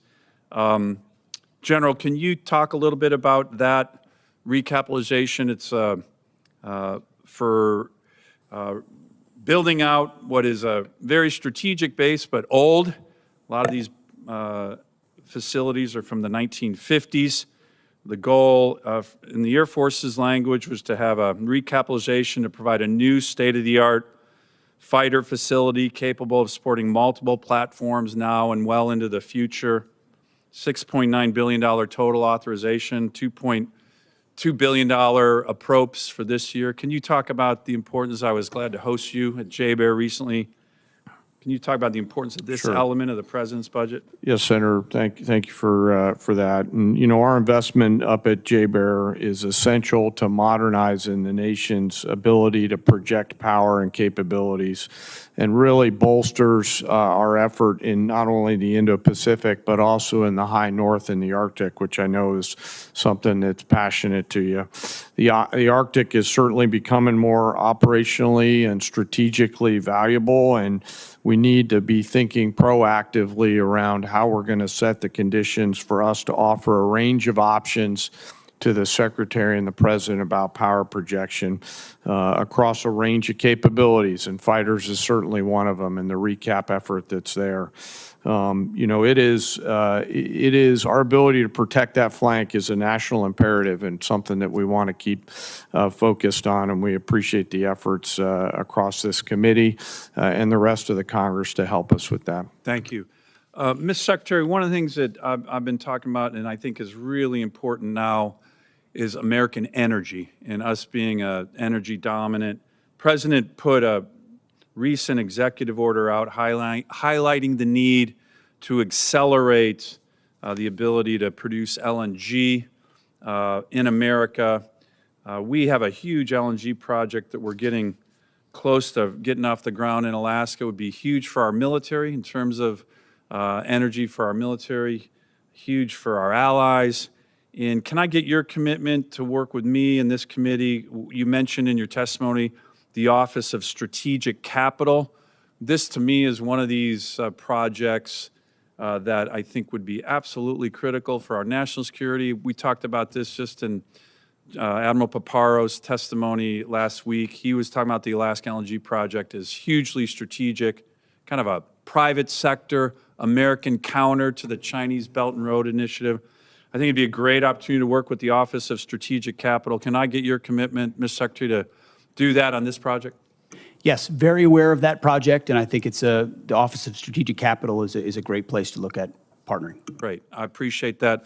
Finally, I'm just going to ask, 47 years of war that we've had with Iran.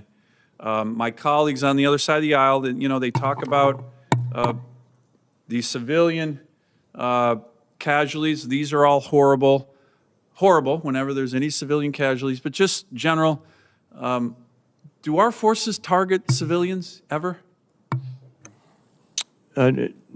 Sir, never intentionally, and I don't know in any particular case of unintentional, but we don't do that. That's do not our- core to our Thank- American thank you. values or how we approach things. Does Mr. do our adversaries target civilians, Yes, sir. like the Quds Force?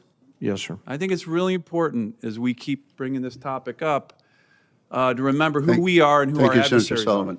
Senator Sullivan, do you ask unanimous consent to have the two exhibits added to the record? at Yes, this sir, point? Mr. Chairman. Without Thank you. objection, that will be done. Senator King. Thank you, Mr. Chairman. We've had a lot of discussion about Iran. I'd like to talk about several other aspects of the budget. The first is the way the budget's been constructed. Ever since I've been here until last year, we've had bipartisan budgets and bipartisan National Defense Authorization Acts, and passed by majorities. I voted for all of them.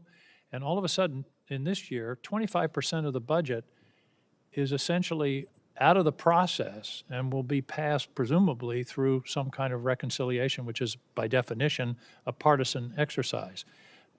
Mr. Secretary, why not all those items, housing or Golden Dome, whatever, why aren't they in the regular budget? Why do we suddenly have a two-part budget where this committee and the Congress generally has oversight and input to a process where a quarter of the budget is essentially a slush fund?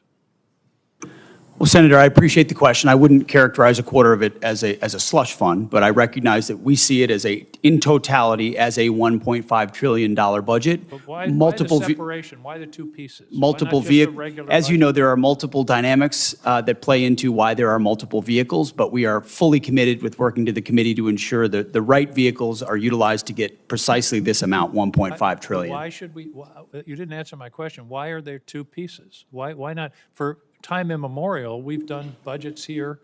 We've never, to my knowledge, we've never used this reconciliation process for a defense budget before. What's going on? Why not My put it in the understanding regular of budget? the reason for the vehicles is to ensure we actually get to 1.5 trillion, which is the most important bottom line. The most what you're important worried bottom line is that top line of 1.5 trillion to fund what we need, and we think this process is the most effective way to get there, Senator. Well, what you're really saying is we don't want to deal with that pesky Congress and their appropriation process. I think this is significant, Mr. Chairman, that we're basically abdicating a quarter of our responsibility in terms of this budget. Let me move on. One of the factors of this budget that hasn't gotten any publicity is that there's zero funding for Ukraine. That's correct, isn't it, Mr. Hurst? That's correct. There's no USAI funding in this budget. And there was 400 million that was appropriated last year by a bipartisan, bicameral act of Congress. What's become of that money? My understanding is not a dollar of it has been dispersed. It was released very recently, and again, we got these funds, I believe, in March. And it takes time for funds to flow through the department, but it's going to get put to work very shortly. We're going to work with the UCOM commander to make sure we use these funds in the most appropriate way possible. I didn't want Senator Sullivan to be the only one with an exhibit. This indicates what's happened to our support for Ukraine over a period of years. The orange bars are U.S. support. The blue bars are Europe. As you see, Europe is 99% in the year 2026. Same thing with humanitarian and other aid to Ukraine.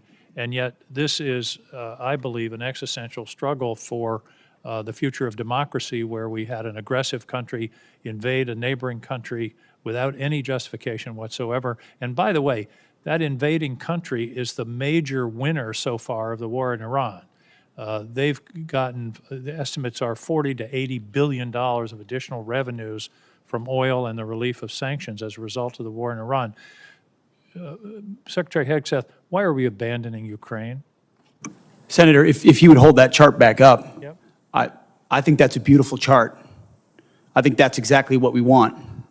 We want Europe stepping up and funding and shouldering the burden. They are rich countries worth $20 trillion versus an economy of $2 trillion.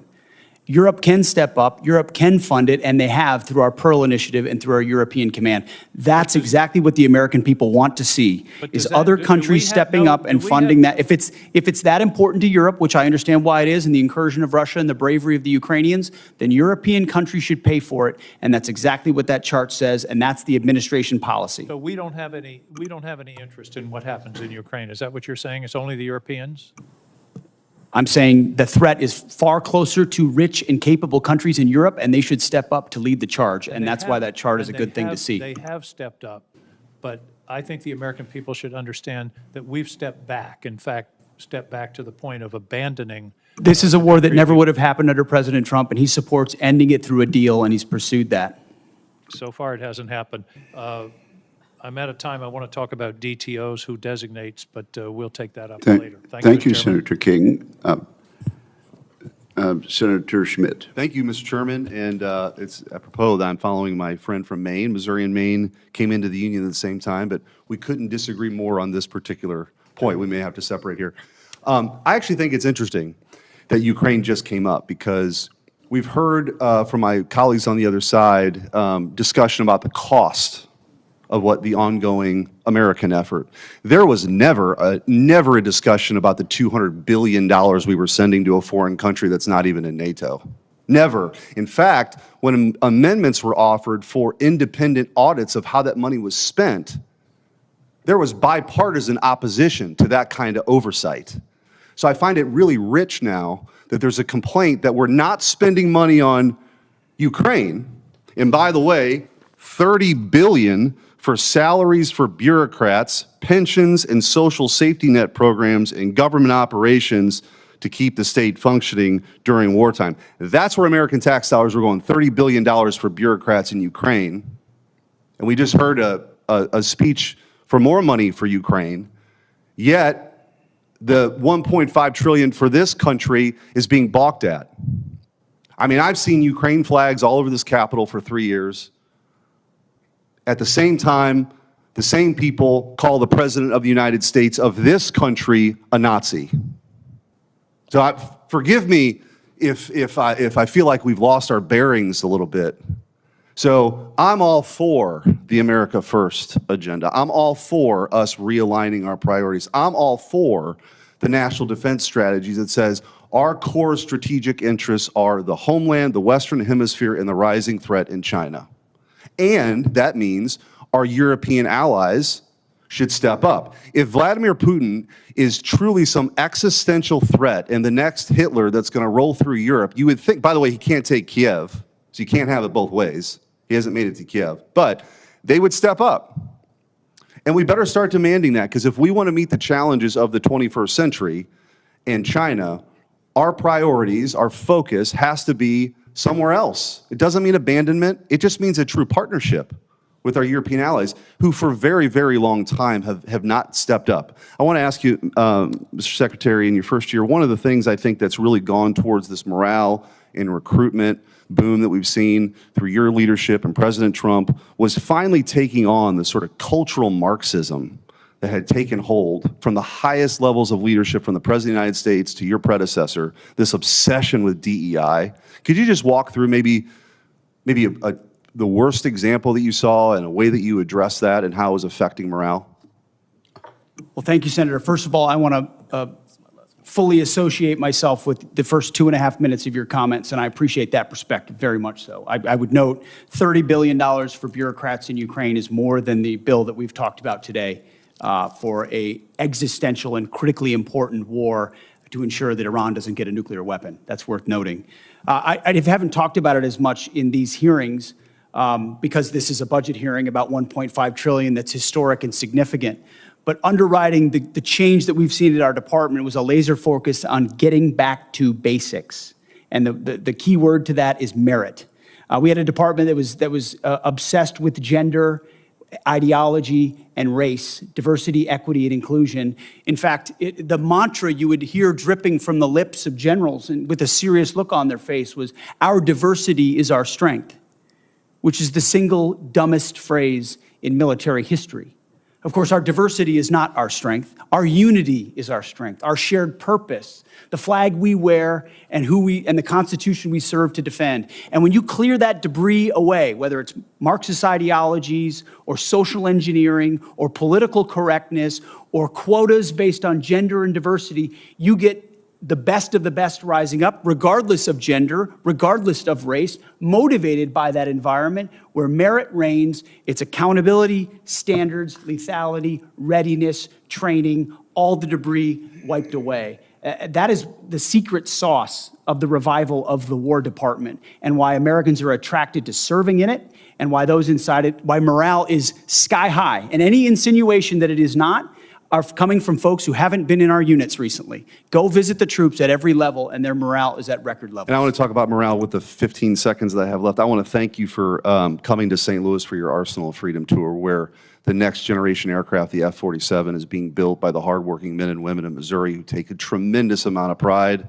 for that aircraft that's going to go further, see further, go faster, have a bigger payload. And I know there's another decision coming with the FA-XX, but really appreciate your leadership, and thanks for coming. Thank you, Senator. Thank you, Senator Schmidt. Senator King, do you wish to ask unanimous consent to include your exhibit in the record? Yes, please. Without objection, that will be done. Senator Warren. Thank you, Mr. Chairman. So Americans are paying a high price for Donald Trump's war with Iran. We've got 14 service members who are dead, over 400 more who are wounded. Prices are rising for nearly every American family.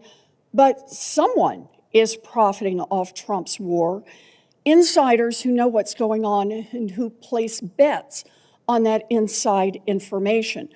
On March 23rd, just 14 minutes before Trump unexpectedly posted about, quote, very good conversations on ending the war, traders suddenly bet $500 million on the price of oil, which, once Trump made his announcement, immediately dropped. It happened again on April 7th, and then again on April 21st, a surge in oil bets, then a Trump post, and then a huge shift in oil prices in just the space of minutes. It looks like insiders have been making out like bandits, using secret information about the war. Now, one U.S. soldier has been charged, but that was for betting on capturing Maduro months ago.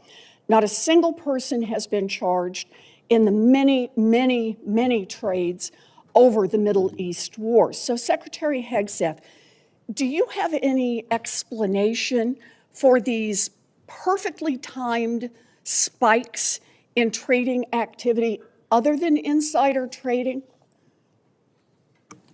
Senator, all I can tell you is that everything we've done in our department, everything we've done with information, in working with the White House and across the interagency has been completely above board.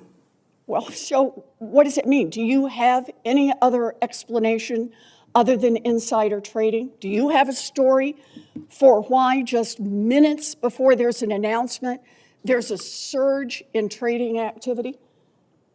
Senator, I'm more than focused on doing my job and ensuring we execute properly, which thankfully, under this administration, our troops have done incredible things in all these missions. My job in all of those moments is to make sure we're prepared. And that's part of the reason why we've been so successful in these raids, in these efforts, is that this joint force is prepared. You're saying you're not paying any attention to this insider trading. Is that what you're telling me? That you've paid no attention to this? You haven't noticed it? You haven't done anything about it? What I'm saying is we're focused on our mission of executing for the American people, and what happens in markets is not, in betting markets is not something we're involved in. What happens in betting markets doesn't matter to you, even if the information may be coming from insiders in your office? Senator, it's not something we're involved in at all. And of course, we take operational security at every level very seriously. In fact, no one's taken operational security at Midnight Hammer and Operation Maduro, the absolute resolve with Maduro, and the steps we've taken, so no one's been tighter about ensuring that operational security is ensured. Have you taken any steps to deal with insider trading out of your office? I mean, we would ensure at every level that inside information is I take that as a no. Properly safeguarded. All right. Well, obviously you're not. I'm also concerned about recent reporting on your own financial dealings with regard to profiting from the war in Iran. The Financial Times reported that your broker tried to buy hundreds of shares in a BlackRock fund invested in defense companies just before the war began. The law clearly prohibits the Secretary of That entire Defense. story is false, has been from the Let me beginning, finish and my was made up out of whole cloth. And anybody that looks at it sees how it was law- worded from the beginning to make it look like I was involved in something I had nothing to do and never have. So any law- insinuation that I've ever profited, other than serving this nation, what I give, what you give, what others give, I'm not looking for money. I don't do it for money. I don't do it for profit. I don't do it for stocks. And that's part of the reason why I'm able to be effective in this job, because Then no let one me owns me. ask my No one owns question, this department. No one owns this Secretary president, and we Let can me execute ask for the my American people, questions. and we do. The law clearly prohibits the Secretary of Defense from owning stock in the 10 biggest defense contractors. Other senators and I sent you a letter with detailed questions about this, and you have not given us a response. So I'd like to hear you say, did you, through your broker at Morgan Stanley or otherwise, seek to invest in any defense-related funds right before Trump started the Iran war? I'll give it to you as a big, fat negative. Then let me ask you a second question. Is your broker getting your personal sign-off on any investment in individual stocks? Bigger, fatter, negative. He's not getting your sign-off before he makes investments in defense stocks? Can I refer you to your I'm not making ethics investments, agreement? Senator. I am asking, does he know that he has to get your sign-off before he does that? Of course. The I don't know time what of you're the looking for, but you ain't senator going to has find expired. it. Thank you. Thank you, Senator. I would like to enter into the record the ethics agreement that the Secretary of Defense has signed, that he will sign off personally before his broker makes any attempt to buy defense stocks. Is there objection? Thank you. Without objection, it will be admitted. Senator Banks. Thank you, Mr. Chairman. Secretary Hegseth, you're doing a great job. I've been in Washington for 10 years, several secretaries of defense, now Secretary of War. You're the best that we've had since I've been in Washington. What you've done to restore readiness, restore military recruitment, get the Pentagon focused on warfighting is second to none. And I appreciate what you and President Trump and General Caine are doing very much. In fact, General Caine, according to the Department's 2025 China Military Power Report, quote, China believes the next revolution in military affairs will occur when militaries transition to intelligentized warfare and fully integrate artificial intelligence, big data, advanced computing, and other technologies into the joint force, end quote. Can you describe, General, in greater detail how the PLA is using AI to enhance its military capabilities? You bet, Senator. They are attempting to integrate AI across the range of their warfighting functions, which extends to command and control, information advantage, intelligence, certainly kinetic and non-kinetic capabilities, and to a certain extent, sustainment. I'll note that so are we.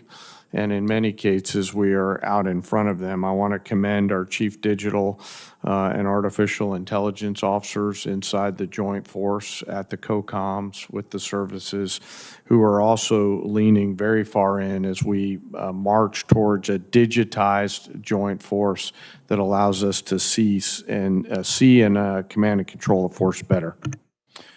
The China Military Power Report also goes on to note that the Chinese AI sector remains, quote, constrained by its limited access to high-performance AI chips. General Caine, how big of an advantage is it for the American warfighter that America's arsenal of compute is bigger than China's? Sure, it's critical to us, and while I acknowledge there's all kinds of chip issues in this, it is important to us to continue to scale at that. And I'll highlight a lot of the work going on up at Fort Meade that the committee's helped to advance in the cyber capabilities. So we appreciate the help with that. If that advantage were eroded and China were able to develop more advanced AI capabilities as a result, what are some of the potential consequences for American warfighters? Well, sir, it could certainly put us at risk, and that's why we're leaning in so hard. There's always a balance between commerce and protection. I acknowledge those are policy matters, I think, is what you're starting to get towards. But on a pure military-only standpoint, we would see some defense in depth eroded from that. Secretary Hegseth, do you agree that enhanced Chinese AI capabilities could put American service members at risk? Senator, we absolutely have to stay ahead. The advantage that AI provides apply to any number of capabilities, whether it's domain awareness, targeting cycles, you name it, AI and leveraging it, and that's why we've made it the forefront. I mean, it's AI first with everything that we do, integrating it at every potential echelon to ensure we can respond faster. If we're better at that than any adversary is, it's going to give us an advantage, and we have to maintain that. I agree. Do you agree that we should do everything in our power to ensure that American service members go into battle with an overwhelming and fear-inducing technological advantage, particularly with AI? Always. Overwhelming is the goal in every scenario. Earlier this year, the Pentagon issued updated guidelines that prohibit department funds from supporting grants and contracts involving fundamental research collaboration with blacklisted Chinese entities. How important are those restrictions to safeguarding our technological leadership? Have to have them, especially when you look at the power of models and all of those things. And you have connections to entities that could have connections to your adversary, and you can have degradation of your advantage. Again, this is where I appreciate your leadership, Mr. Secretary, which has been second to none. And I know that you will work with Congress to help codify those restrictions and encourage taxpayer dollars to never advance the capabilities of our enemies and our adversaries. I appreciate both of your leadership. We've come a long way in a couple of years from, I mean, the night and day difference between the last administration and this administration is apparent to every Hoosier that I talk to. So I appreciate your leadership. I yield back. Thank you very much, Senator Banks. Senator Peters. Thank you, Mr. Chairman, Ranking Member. Gentlemen, welcome to the committee. I appreciate this discussion. I'll just start off. The number one question I get when I'm back home from people is basically, very simply, when will this war end? We know the costs are that the American people are paying, both in higher fuel costs, our farmers are paying because of fertilizer cost. We know that the whole world economy is paying a great deal for this war. And basically, as I think that through, and this is what I want to talk to you about, is that we all know that it's a whole lot easier to go to war than it is to get out of war. That's always the tough question. And we've got to figure that out. And there are some folks who've written quite a bit about this. One text on war by Karl von Clausewitz. Mr. Secretary, I'm sure you're familiar with the book. I know all of the men and women in uniform are. It's the most widely read, most influential military strategy book in Western history, which is pretty broad. And it is the core curriculum that is read in all the war colleges. I read it when I was at the Navy War College taking courses. It's part of what the U.S. military thinks about when to go to war and then how to get out of the war. And one of those core principles it starts with is basically war is the continuation of politics by other means. That everybody knows that quote who's worn the uniform, and others too. It basically means there's two things about that. It's politics to get in the war, and it's politics to get out of the war. And in between, we rely on the men and women in the military to carry out those policies. So I want to be clear, and I think I speak for all of my colleagues, is that we know the military plays an important part. They need to do the job. And nobody questions the amazing work that our men and women in the U.S. military have done and continue to do. They've performed absolutely brilliantly, and we applaud all that they have done. However, what we do question is the politics part. It's a continuation of politics. So it's our political leaders that get us into war and our political leaders who have to get us out of that war, which falls on you, Mr. Secretary Hegseth, and others in the administration, including the President as Commander-in-Chief. So, Secretary, are you familiar with the concept in that book of center of gravity? Sure. So center of gravity is basically, as you know, it's basically the hub of all the power and movement. Everything depends on it. And Clausewitz will say if you don't take out the center of gravity, it's very difficult to win the war. You can have tactical successes. You can have military successes, but if you're not focused on that, you're not going to be able to win. Basically, he talks about military strikes are tactical, and tactical success doesn't necessarily create the political conditions necessary to get the parties to the table to negotiate and get it done. So we've got to focus on that. So my question for you, Mr. Secretary, what is the center of gravity for Iran? Well, the center of gravity, as the president has seen it and as I see it, and he's talked about for 30 years, is their pursuit of a nuclear weapon and what they could do with that in pursuit as an extension of the radical ideology they have professed since the beginning of their revolution. So the prophetic ideology they profess alongside the most dangerous weapon in the world would be the center of gravity of the rationality of this undertaking, which I appreciate it. I'll ask you to elaborate more. I appreciate it. General Caine, you know more about Clausewitz and strategy than I will ever know, including all the folks behind you. What would you consider the center of gravity as defined by Clausewitz in this type of war?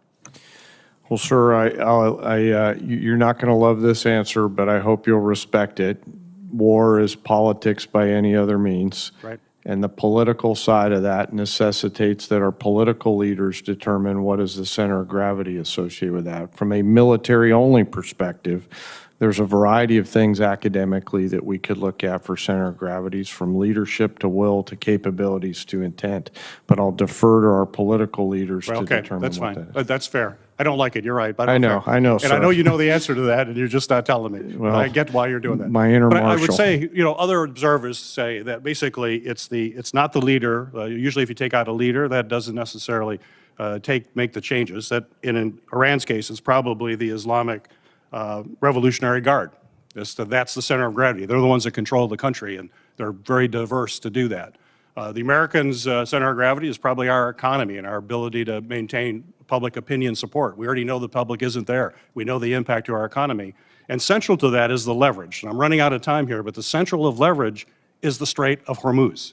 That is bottom line. We have to open that up. We have to take that away from Iran. The fact that we haven't done that yet, and we're 60 days in, we're just now bringing minesweepers from the Pacific in there. We have some unmanned opportunities, but we've got to have the capacity to do that. It was clear, even if there was a plan to keep the straits open, it was not going to be implemented because the assets were not positioned in a place to actually open the straits. If they were, we would have seen those happening right now. We're not. So we're missing the point here. The center of gravity is going to be bringing down the government of Iran in a way that they will want to have a peace treaty so we can protect our country from having nuclear weapons pointed our way. But the center of gravity is going to be, in a lot of ways, is going to be focused on what happens on the straits. And Mr. Secretary, we've got to see action a whole lot sooner in the straits. The world community needs it. We're not going to bring this war to an end until we seize control of the straits in a way which that in opens part them is back why up. we have a blockade that has been impenetrable for the Iranians because they don't have a conventional navy to contest it, which means we control the straits. The time of Senator Peters has expired. Let me observe that I very much appreciate the senator from Michigan suggesting ways in which our effort in Iran could be more successful. I do appreciate that. And let me also observe, Senator Caine, that civilian control goes back well beyond Marshall. It goes back to George Washington, who was wise enough to resign his commission to the elected membership of the government at that time. Senator Sheehy, you are recognized. I think it's important to note that the objective is not to get out of the war. The objective is to win the war, not to get out of it. And I think we've allowed the narrative to shift so off target here. President Trump did not start this war. We did not start this war. These radical, barbarian, savage clerics who have started killing Americans 47 years ago in a unilateral campaign of terror, murder, treason, kidnapping, torture, have been murdering our countrymen all over this world almost every single year, hijacking airplanes, hijacking cruise liners, taking our embassies, blowing up our barracks, blowing up our ships, capturing our soldiers and murdering them in brutal ways. They started this war. And it would be a lot easier to beat them if we didn't have administrations shoveling hundreds of billions of dollars into their pockets while they're actively fighting our own people, while our own uniformed service members have been fighting this murderous regime, and we have presidents quite literally shipping pallets of cash to pay these terrorists off. It's been a disgrace. It's been an embarrassment to this country for far too long. But back to the point. General Caine, I have a specific question for you. I think in this day and age, we all know that basically every single operation that we partake in, whether it's stealth bombers, whether it's a blockade, our special operations forces are a fundamental shaping and priority component to all those. Would you agree? Yes, Senator, I would. And I think for the last about 15 years, the special operations community budget has been largely flat, even adjusted for inflation. And yet, continuously, we call on those warriors to deliver the impossible. And they pretty much do. We were reminded just a few weeks ago, even after the amazing Maduro raid, when we had to rescue one of our F-15 crewmen, yet again, our community came up and did something that probably most people thought wasn't possible, and they did an amazing job. But we cannot continue to call on a tiny fraction of our military to carry such a heavy load and to have such an op tempo without the appropriate resources. So I'd like to hear your thoughts on how we can not just increase the budget, but make sure we're shaping their budget in a way that ensures that those warriors are getting the direct support for training and sustainment, but also the platforms that they need, from mini submarines to unmanned aircraft to manned aircraft, and the platforms that are very unique for their mission are furnished and deployed rapidly. So I'd like to talk about the percentage increase of SOCOM's budget, how we affect that, and how fast we can do it.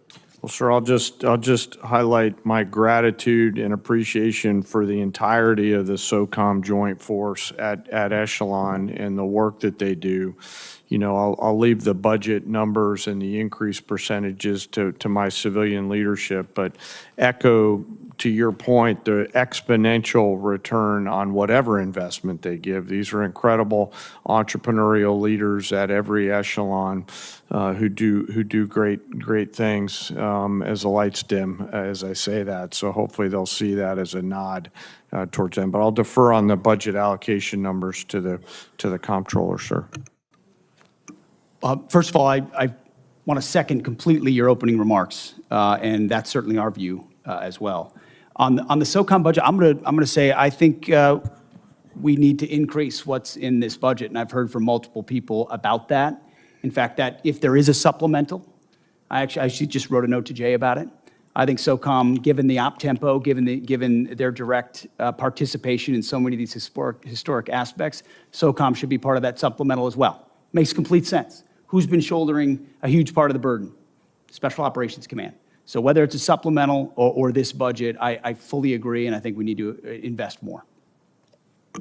Great, and I'd ask that particular care be given. The era of beards and guns and kicking indoors, as much fun as that was for all of us, it's coming to a close, and we're going to be going back to our roots as specialized commandos, whether it's undersea, Arctic, airborne operations, and as we all became kind of one joint soft force during GWOT, quite frankly, that was an easier problem to resource for, to budget for, and acquire for.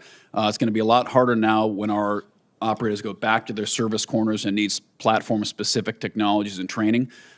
Submersibles, aircraft take years to acquire, years to specify. It's not just buying more ARs and body armor and ammo and sending them downrange. So I think we have to think about the SOCOM budget a little differently than we have for the last 25 years and make sure we're programming in a way that it's sustained and is protected. Thank you. Thank you, Senator Schmidt, for that insightful exchange. Senator Kelly. Thank you, Mr. Chairman. Gentlemen, thank you for being here. Secretary Hegseth, safe to say that our weapons like SM-3s, Tomahawks, Patriot missiles have capabilities that are unmatched. That's why they cost a lot, take a long time to produce. Your budget requests $31.8 billion to expand production capacity for critical missile stockpiles. Is that correct? 31.8? I'm looking at $53 billion for munitions acceleration over 14 critical munitions, of which the ones you listed are a part. Okay, so 53. I believe more than that. Yes, sir. More than 20 billion more. So we've been working together to grow the industrial base because we're all worried about how our stockpiles would hold up in a conflict against China. Since the start of this war, you've made it a point to highlight the number of strikes the U.S. military is carrying out, citing that more than 13,000 targets had been struck as of April 8th. On March 2nd, you said, and this is a quote, "This was a massive, overwhelming attack across all domains of warfare, striking more than 1,000 targets in the first 24 hours. On March 10th, you said, "Yet again, our most intense day of strikes inside of Iran." On April 6th, you said, and this is another quote, "The largest volume of strikes since day one of this operation." Your department has released video after video of things blowing up. None of us doubt the strength of the U.S. military and their ability to do hard things. I understand that better than anybody. The questions we should be asking and answering are, what does this cost us and what does it achieve for the American people? Many of these strikes use our best weapons, and we're using a lot of them and a lot of interceptors. Open source reporting has estimated that the military has used an outrageous number of Patriots. I'm not even going to say the numbers, but a lot of Patriots, a lot of THAAD rounds, JASSM-ER, Tomahawks, very expensive, exquisite. We can't make these munitions overnight, and it's clear from your budget request that you know that. Can you tell us how many years specifically is it going to take to replace these systems? Senator, thank you for the question. I would defer to the comptroller on the amount because I think it's a lot higher than 53. If you look at long-range fires, JASSMs, LRASMs, Tomahawks, we're looking at $238 billion. Okay, we're looking at $40 billion for hypersonic. So I actually think it's closer to $330 billion in munitions. Okay, how many years to replenish? That's the question. I think that's exactly the right question, too, Senator, because the time frame we were existing under was unacceptable. Okay, well, and tell what this me- budget does, I mean, months and years, fast. Years? I mean, we're building new plants in real time. So that just to will replace what we have 2x, expended. I said months. And then you said years. Both, it depends on the weapon system, but 2 to 3, 4x of what we have today. So Okay. yes, we're dealing with a reality under the previous administration of what they sent to Ukraine and what they allocated elsewhere. Okay, I got it. So And we we're fired rapidly doing years it quickly. worth of munitions. And it is clear that these are being expended to try to achieve some objectives. That was the plan. But, Mr. Secretary, this war is stuck. The Strait of Hormuz is closed. The Iranian regime is in place. The nuclear material still in their hands. Americans are being crushed by higher costs. And it's not clear to them at all what the goal of this war is. So, I've got about a minute, and I want to go to another topic. I saw your hearing yesterday, and I'm going to give you one more chance to address a question here. It's my understanding that the definition of no quarter is that legitimate offers of surrender will be refused or that detainees will be executed. Is that your understanding of the definition? The only entity that would kill detainees or target civilians is the Iranians, and they're the ones being crushed. So It's the Iranian military and their military capabilities. The question is, do I you disagree understand- completely with your articulation. No, do you understand the definition that I just read you? Because that's the definition from your department's Law of War manual. Is that your understanding? And I'm gonna just get to the point here. We fight to win and we follow the law, Senator. Okay, so your quote was, "We will keep pushing, keep advancing, no quarter, no mercy for our enemies." And yesterday, you did not clarify whether you stand by this statement. So I'm going to give you another opportunity to clarify if that is what you meant. Do you stand by that statement you made on March 13th? We have untied the hands of our warfighters. We fight to win, and we follow the law. Okay, so you're not clarifying. So you stand by that statement. So you're the Secretary of Defense. The things you say matter. And your response here, right now, makes it clear to the American people exactly why you are not right for this job. It makes it clear to our enemies, Senator. Thank you, Mr. Chairman. Thank you. Senator Sheehy has left the room, but it's been whispered to me that I just referred to him in the last exchange as Senator Schmidt. I don't know if he considered that a compliment or an insult, but I do correct that for the record. Senator Slotkin, I think you were next. Thank you. Gentlemen, you're here to ask for $1.5 trillion, 40% more than what we gave you last year, $1 trillion. And I agree with the chairman of this committee that the world has never been more dangerous and complicated. And regardless of whether we disagree on the reasons for getting into this war, I think we can all agree that we want our military to come out of it safely and successfully and as soon as feasible. The military has taken, the administration has taken military action in 10 different places in the world in 15 months, more than any president in U.S. history.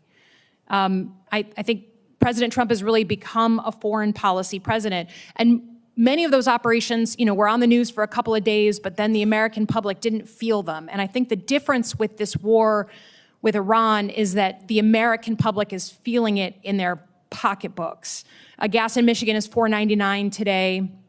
The cost of fertilizer, of airline tickets, things that are real to people.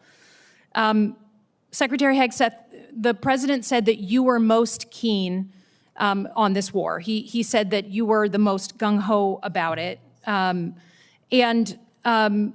think despite us all wanting to come out of this successfully, it is hard to miss that we are at the stalemate, that we don't control the Strait of Hormuz because shipping is not getting through.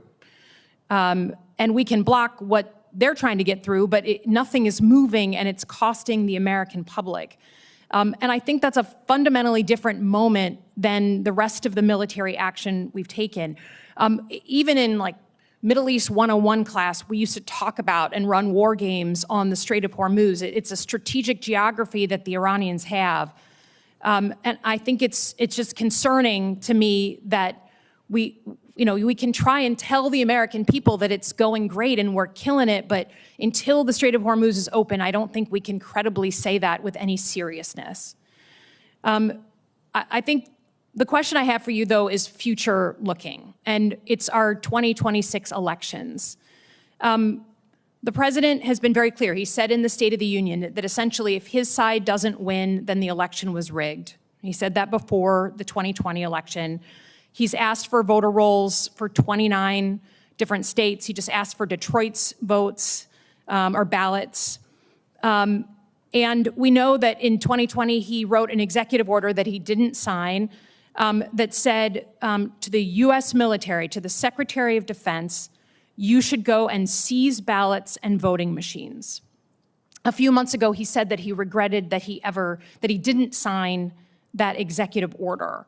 So the U.S. military has never been deployed. You incorrectly said yesterday that they were deployed during different elections. Governors deployed them under their authorities, but the federal government has never put the uniformed military at our polls during World War II, right after 9/11. We've never had to do that. So Secretary Hegseth, if the president, who regrets not signing that executive order to the then SecDef in 2020, asks you to seize ballots or voting machines in states during the 2026 election, will you stand up for the Constitution and say no, or will you salute and do his bidding? Senator, I didn't get a chance to answer the front part of your question, which, there was a lot of deferred maintenance under the Biden administration that needed to be addressed because the world was in chaos when President Trump was elected. Just address the election issue, please. Well, again, that's the most important thing. It's what's happening. It's yet another gotcha hypothetical, which is your specialty. It's not. We had an executive order under the Biden administration in 2024. It's not a hypothetical. I refuse to accept. You give that answer all the time. You and I have done this dance before. Get over it. okay? In 2020, he's the president, your boss, the guy you're performing for right now, told the journalists this year that he wished he signed that executive order to your predecessor. And your predecessor said publicly, thank God, we didn't actually go forward with it. What are you going to do? You're the guy here in the seat. It's not hypothetical. Tell the American people, will you deploy the uniformed military to our polls to collect voter rolls or machines? Are you accusing me of performing? Because you're performing for cable news right now. But just Mr. answer the Secretary, question. we have It's a hypothetical. By the way, in 2024, under the Biden administration, 15 states did deploy Under troops to their polling governor's stations. authority, when their governors asked What for did Joe it, Biden say about that's that? fundamentally, I don't think anything, because he needed them for cybersecurity and for COVID. Trump did it too, under Trump. But it was not the federal decision. It was those governors of the states under their authorities, okay? It's never been done in our history. Please stand up for the Constitution. Do not send uniformed military to our polls. Do you have a response to that portion of the question, Mr. Secretary? I've never been ordered to do anything illegal, and I won't. That Thank you goes for- without saying. Thank you for the answer. Senator Duckworth, you're now recognized. Thank you, Mr. Chairman. Despite his campaign promise of no new wars, President Trump has been obsessed with using the military any chance he gets, from deploying troops to American cities, to propping up Maduro's chosen #2 in Venezuela, to an endless war of boat strikes in the Caribbean Sea, and now in an illegal war with Iran, where hundreds of thousands of our troops are in harm's way every day with no exit strategy in sight. This administration hides bad policy behind the exceptional military operations and the valor of our uniformed personnel. I've long said Iran is a malign actor, but a responsible administration would have managed this short of conflict instead of starting a war of choice. There was no imminent threat to the United States or our troops. The military was not the most effective tool to get Iran to capitulate, as we're already seeing too clearly now. And using force has made Americans in the Middle East less safe while spiking costs for Americans here at home, all to the tune of 14 service members dead, hundreds wounded, billions of taxpayer dollars, and untold costs to our military readiness. This administration claims to be focused on the warfighter, but President Trump told us when he announced a war from his luxury resort that he expected service members to die. Now, sadly, it's clear how unserious Trump is about his role as the commander-in-chief. His war within Iran has already reminded us how important it is to prevent a war, how serious it is to ask the military to wage one under poor strategic direction, how destructive a wide-ranging war can be for Americans, for our service members, and how difficult it is to actually end one once you start it. The incompetence and casual disregard for our service members' professionalism and sacrifice is, in my opinion, a scandal. General Caine, can you tell us the status of the Iranian Revolutionary Guard Corps' Navy, the entity actively closing the strait? Senator, apologies, I was listening to you. I was just trying to write it down. No worries. They're mostly destroyed. CENTCOM continues to watch them. Not the Iranian Navy. No. The IRCG. Yes, ma'am. The smaller, I won't get into any classified materials, but the smaller, fast, and smaller boats, Boston whaler-sized boats. There's still some out there. Yes, ma'am. So this administration and the Secretary of Defense has been boasting about sinking the ships of the Iranian Navy, but let's call this what it is. It's misdirection. They want us to focus on the impressive number of large Iranian ships underwater to distract from the fact that they had no plans for the second Navy that Iran owns that has always been a hard problem to address by military force. The IRCG Navy, not the Iranian Navy, has been Iran's tip of the spear at the Straits of Hormuz, seizing vessels and threatening to target U.S. assets. Iran has long invested in this second asymmetrical Navy specifically to develop capabilities that would be difficult for conventional U.S. military forces to target. Iran's advantage was well known to anyone paying attention. I have no doubt that competent planners in the Pentagon raised their concerns about a quagmire in the strait to leadership. The question is why their leadership did not pay attention to this sound advice. Hubris is not strategy, and in war it costs lives. Even if the strait reopens, this administration has created a new, less safe world by initiating and then bungling this crisis and teaching Iran that it can charge $1 million a ship to transit the strait. It will take a long time for the global economy to bounce back to normal trade flows, and Iran has learned, again, that they can charge $1 million per ship, creating a new funding line for their malicious activity against Americans for years to come. And in the Indo-Pacific, I don't doubt that if the worst day comes, our military will step up to challenge and defend Americans and our interests with military force. But will they be asked to lay down their lives unnecessarily just because the White House was unready and incapable of preventing a crisis boiling over into a war in the Indo-Pacific? General Caine, do you agree that the military would benefit from significant intra-agency planning by the Department of Defense on actions short of war that can be taken if a crisis occurs? Ma'am, I appreciate that question, you highlighting the importance of that. And we have really great relationships now on the joint staff with the interagency. I think our relationship in particular, I'll just pick CIA, I think it's the best it's ever been. We're really working hard to find the best of Title 10 capabilities plus the best of Title 50 to ensure that we deliver really entrepreneurial options for our national policymakers to do what you're talking about, Senator.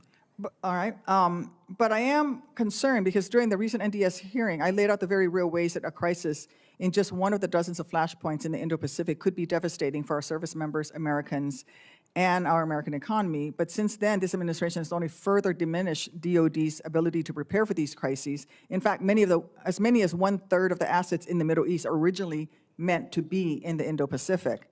This war of choice is draining our military resources. We need leaders who do everything they can to ensure warfighters only fight when they have to, not because of one man's whims and a lack of bravery among the yes men he surrounds himself with. I thank you for your service, General, and I continue to look forward to working with you. Thank you, Senator Duckworth. Senator Rosen. Thank you, Mr. Chairman. Thank you, Ranking Member Reed.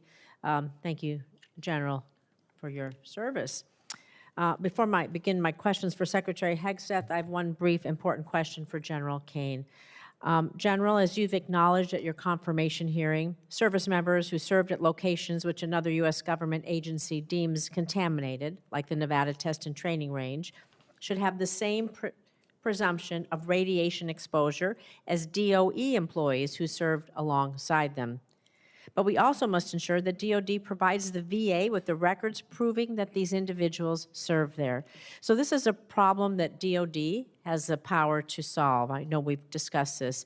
So General Caine, will you commit to ensuring parity for DOD personnel who served in locations that the U.S. government has already deemed contaminated, identifying those who served in such locations, and providing documentation of that service to the VA so that they can receive the veterans benefits that they have earned? You bet, ma'am. And I'm, since our last time together on this, we've continued to chip away at removing or figuring out how to get past that one particular blocking in that record so that that data flows normally. And I'm committed to trying to solve that for those leaders and teammates who are out there at that site. Thank you. We'll look forward to continue to work with you on that. So Secretary Hegseth, I want to talk a little bit about AI. Because, of course, our service members deserve every advantage we can give them. So I just want you to help me understand this. In February, on the eve of Operation Epic Fury, you publicly designated Anthropic as a supply chain risk. However, this week it's been reported that the White House is now helping agencies get around this decision to access Anthropic's technology. So the administration cannot credibly make both claims simultaneously.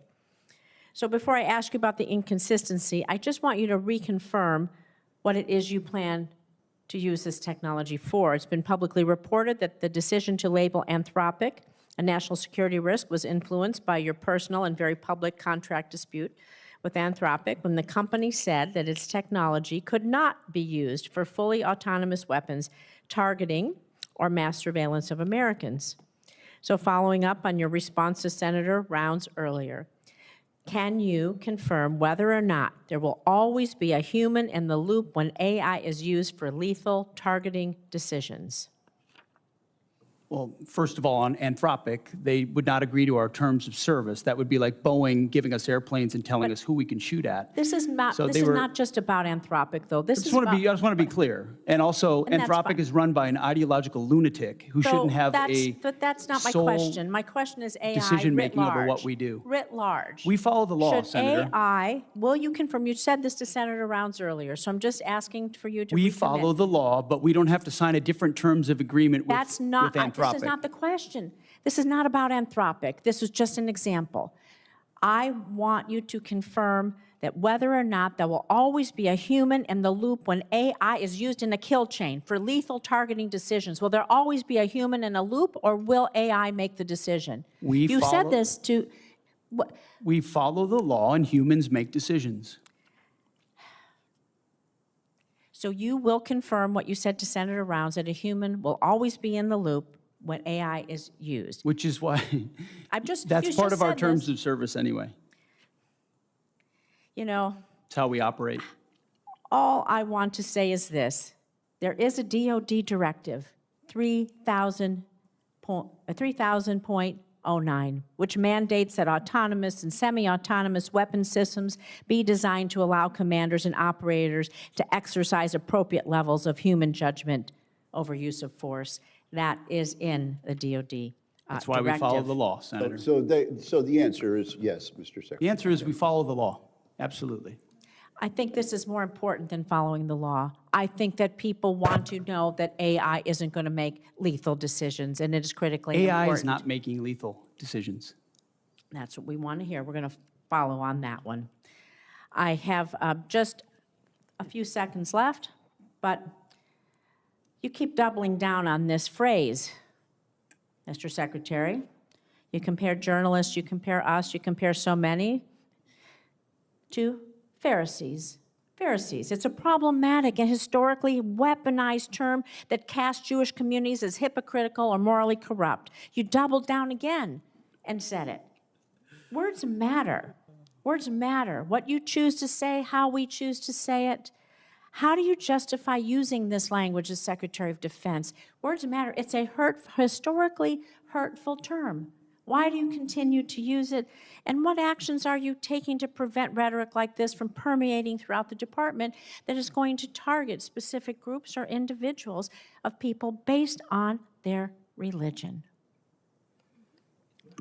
Senator, I feel like it's a pretty accurate term for folks who don't see the plank in their own eye and always want to see what's wrong with an operation as opposed to the historic success of preventing Iran from getting a nuclear weapon. So I stand by it. You stand by calling people Pharisees. Sir, I cannot stand for that. That is wrong. It is not respectful to people, and I expect anyone who is in leadership in our country to be respectful and use respectful terms and not be an anti-Semite.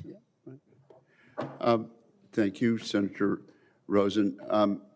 The chair and the ranking member have no second round questions. I'm told by Senator Kelly that he would like to ask a second question. Yeah, Mr. Secretary, so $1.5 trillion, 1.5 is a very round number. You know, if you were putting together a budget, you'd come up with, these are the problems we're trying to solve.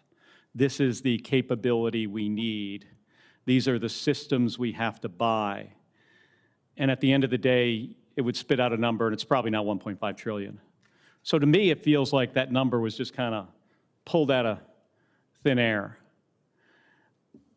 I took a look recently, and it seems that the defense budget of the rest of the world, I'm talking China, Russia, India, every Asian country, every European country, South America, everybody else is in the neighborhood, it looked like 1.7 to 1.8. So your request is approaching all defense spending from everybody else with the exception of us. That is a huge amount of money.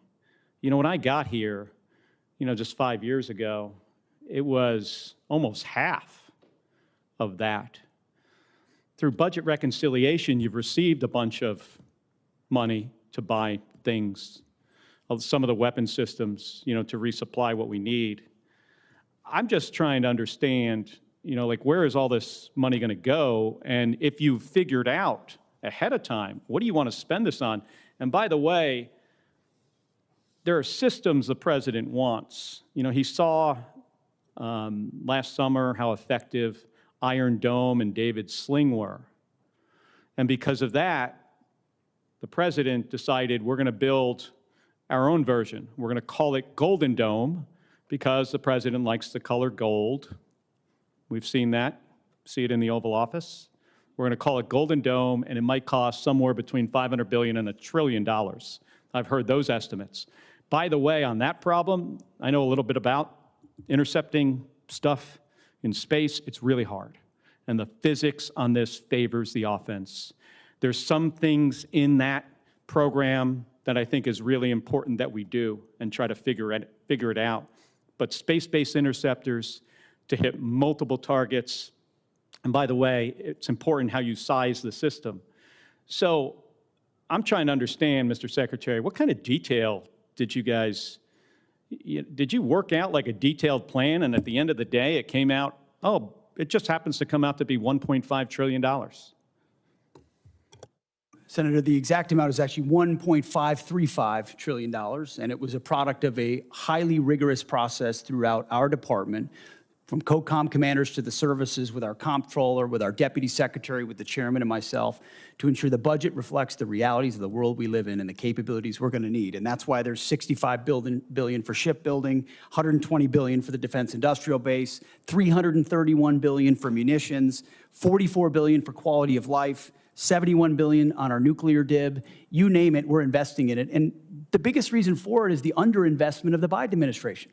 I mean, what they spent on defense, the continuing resolutions and others, undercut the buildup that President Trump had created. So yes, we're doing a lot of deferred maintenance here around the world and in our department, and this budget reflects it, and it's a commitment, a generational commitment to the security of the American people. And if the rest of the world won't spend on their defense, that's their fault. The American Department of War will invest properly to defend the American people, and that's what this budget stands for. I've always been supportive of defense spending in my entire time here.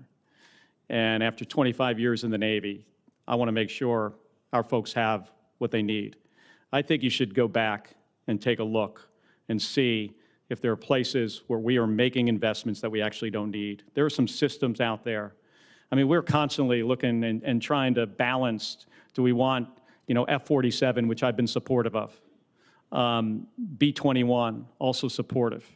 And then we want to make all these other investments in really inexpensive, low-cost munitions, because we suddenly realize that the expensive stuff, even through B-21, we can't really maybe not get close enough. But the whole idea behind B-21 and F-47 is we can penetrate further into the A2AD bubble. So there's some conflict there. So I'm just encouraging you to go back and see, if there are some systems where we can bring that number, the overall number, down. Because as I look at what the department is trying to field, some of this stuff, in my judgment, and I know others might have another opinion, some of this stuff we either don't need or it's not going to work. Thank you, Mr. Chairman. Senator Kelly, your time has expired. Let me just say, you have a great deal of expertise in the area of space, and we do look forward to your contribution as we mark up further legislation. Senator Blumenthal, I understand you have a follow-up question. Yes. First of all, I want to thank you, Mr. Secretary, for your support for the Major Richard Starr Act, which I think is tremendously significant. I'm committed to getting it done as soon as possible, at least before Veterans Day, and I look forward to your help in accomplishing that goal, but I want to thank you for your support. I'm sure the veterans of America are grateful for the prospective victory there. I've talked to many of the combatant commanders about lessons learned from Ukraine, and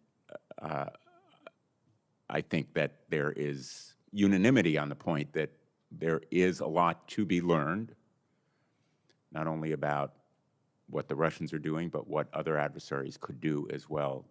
General Caine, Chairman Caine, would you agree that there are lessons to be learned from Ukraine?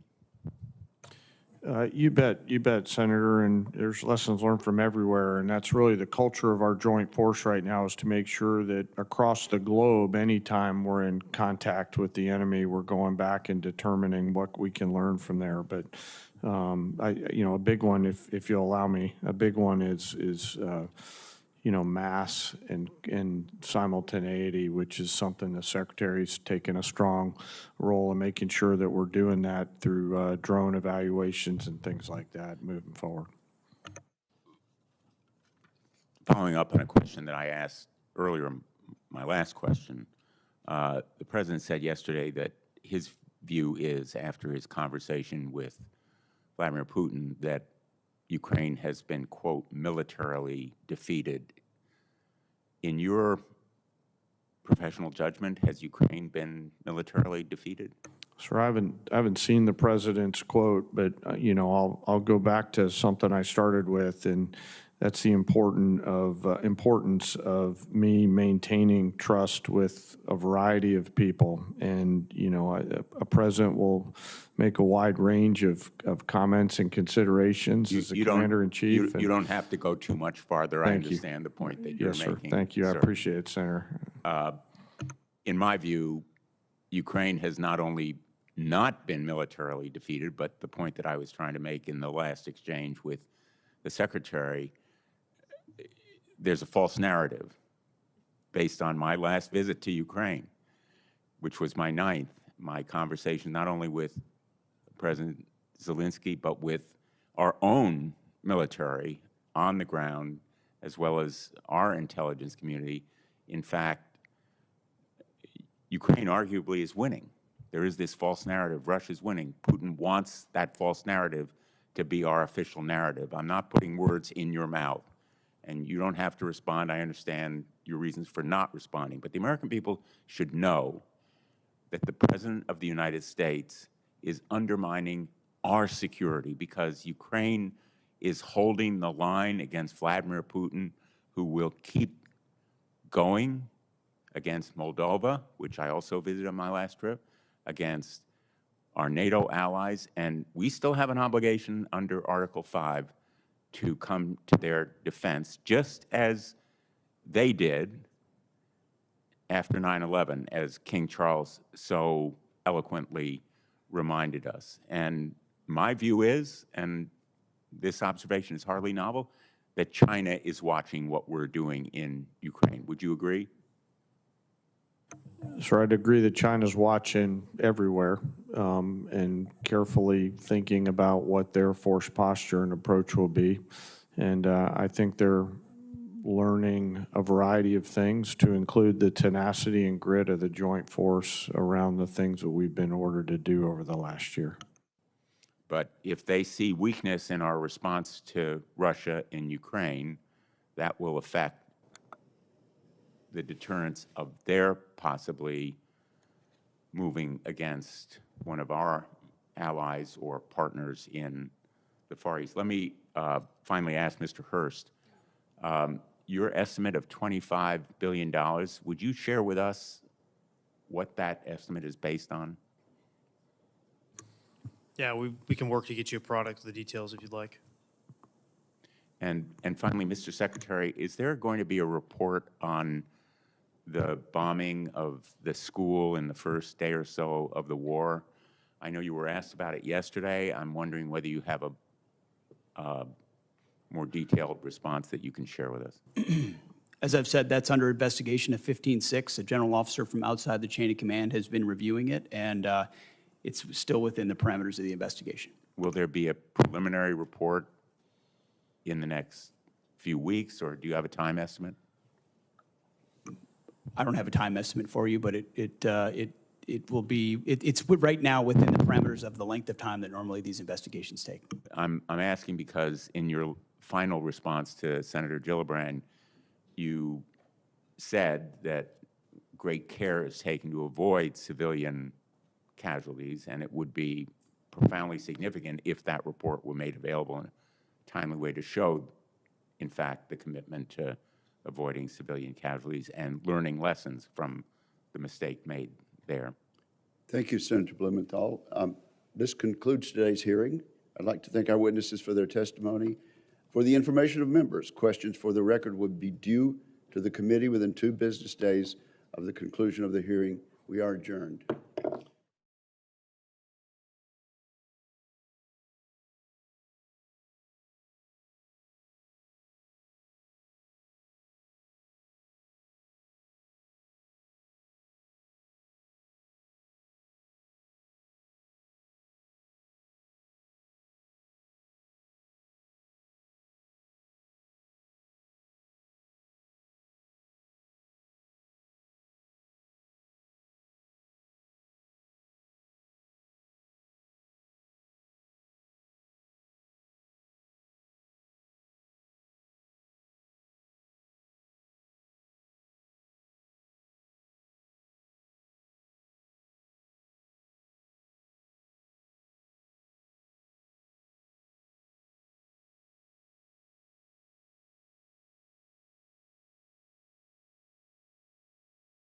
you.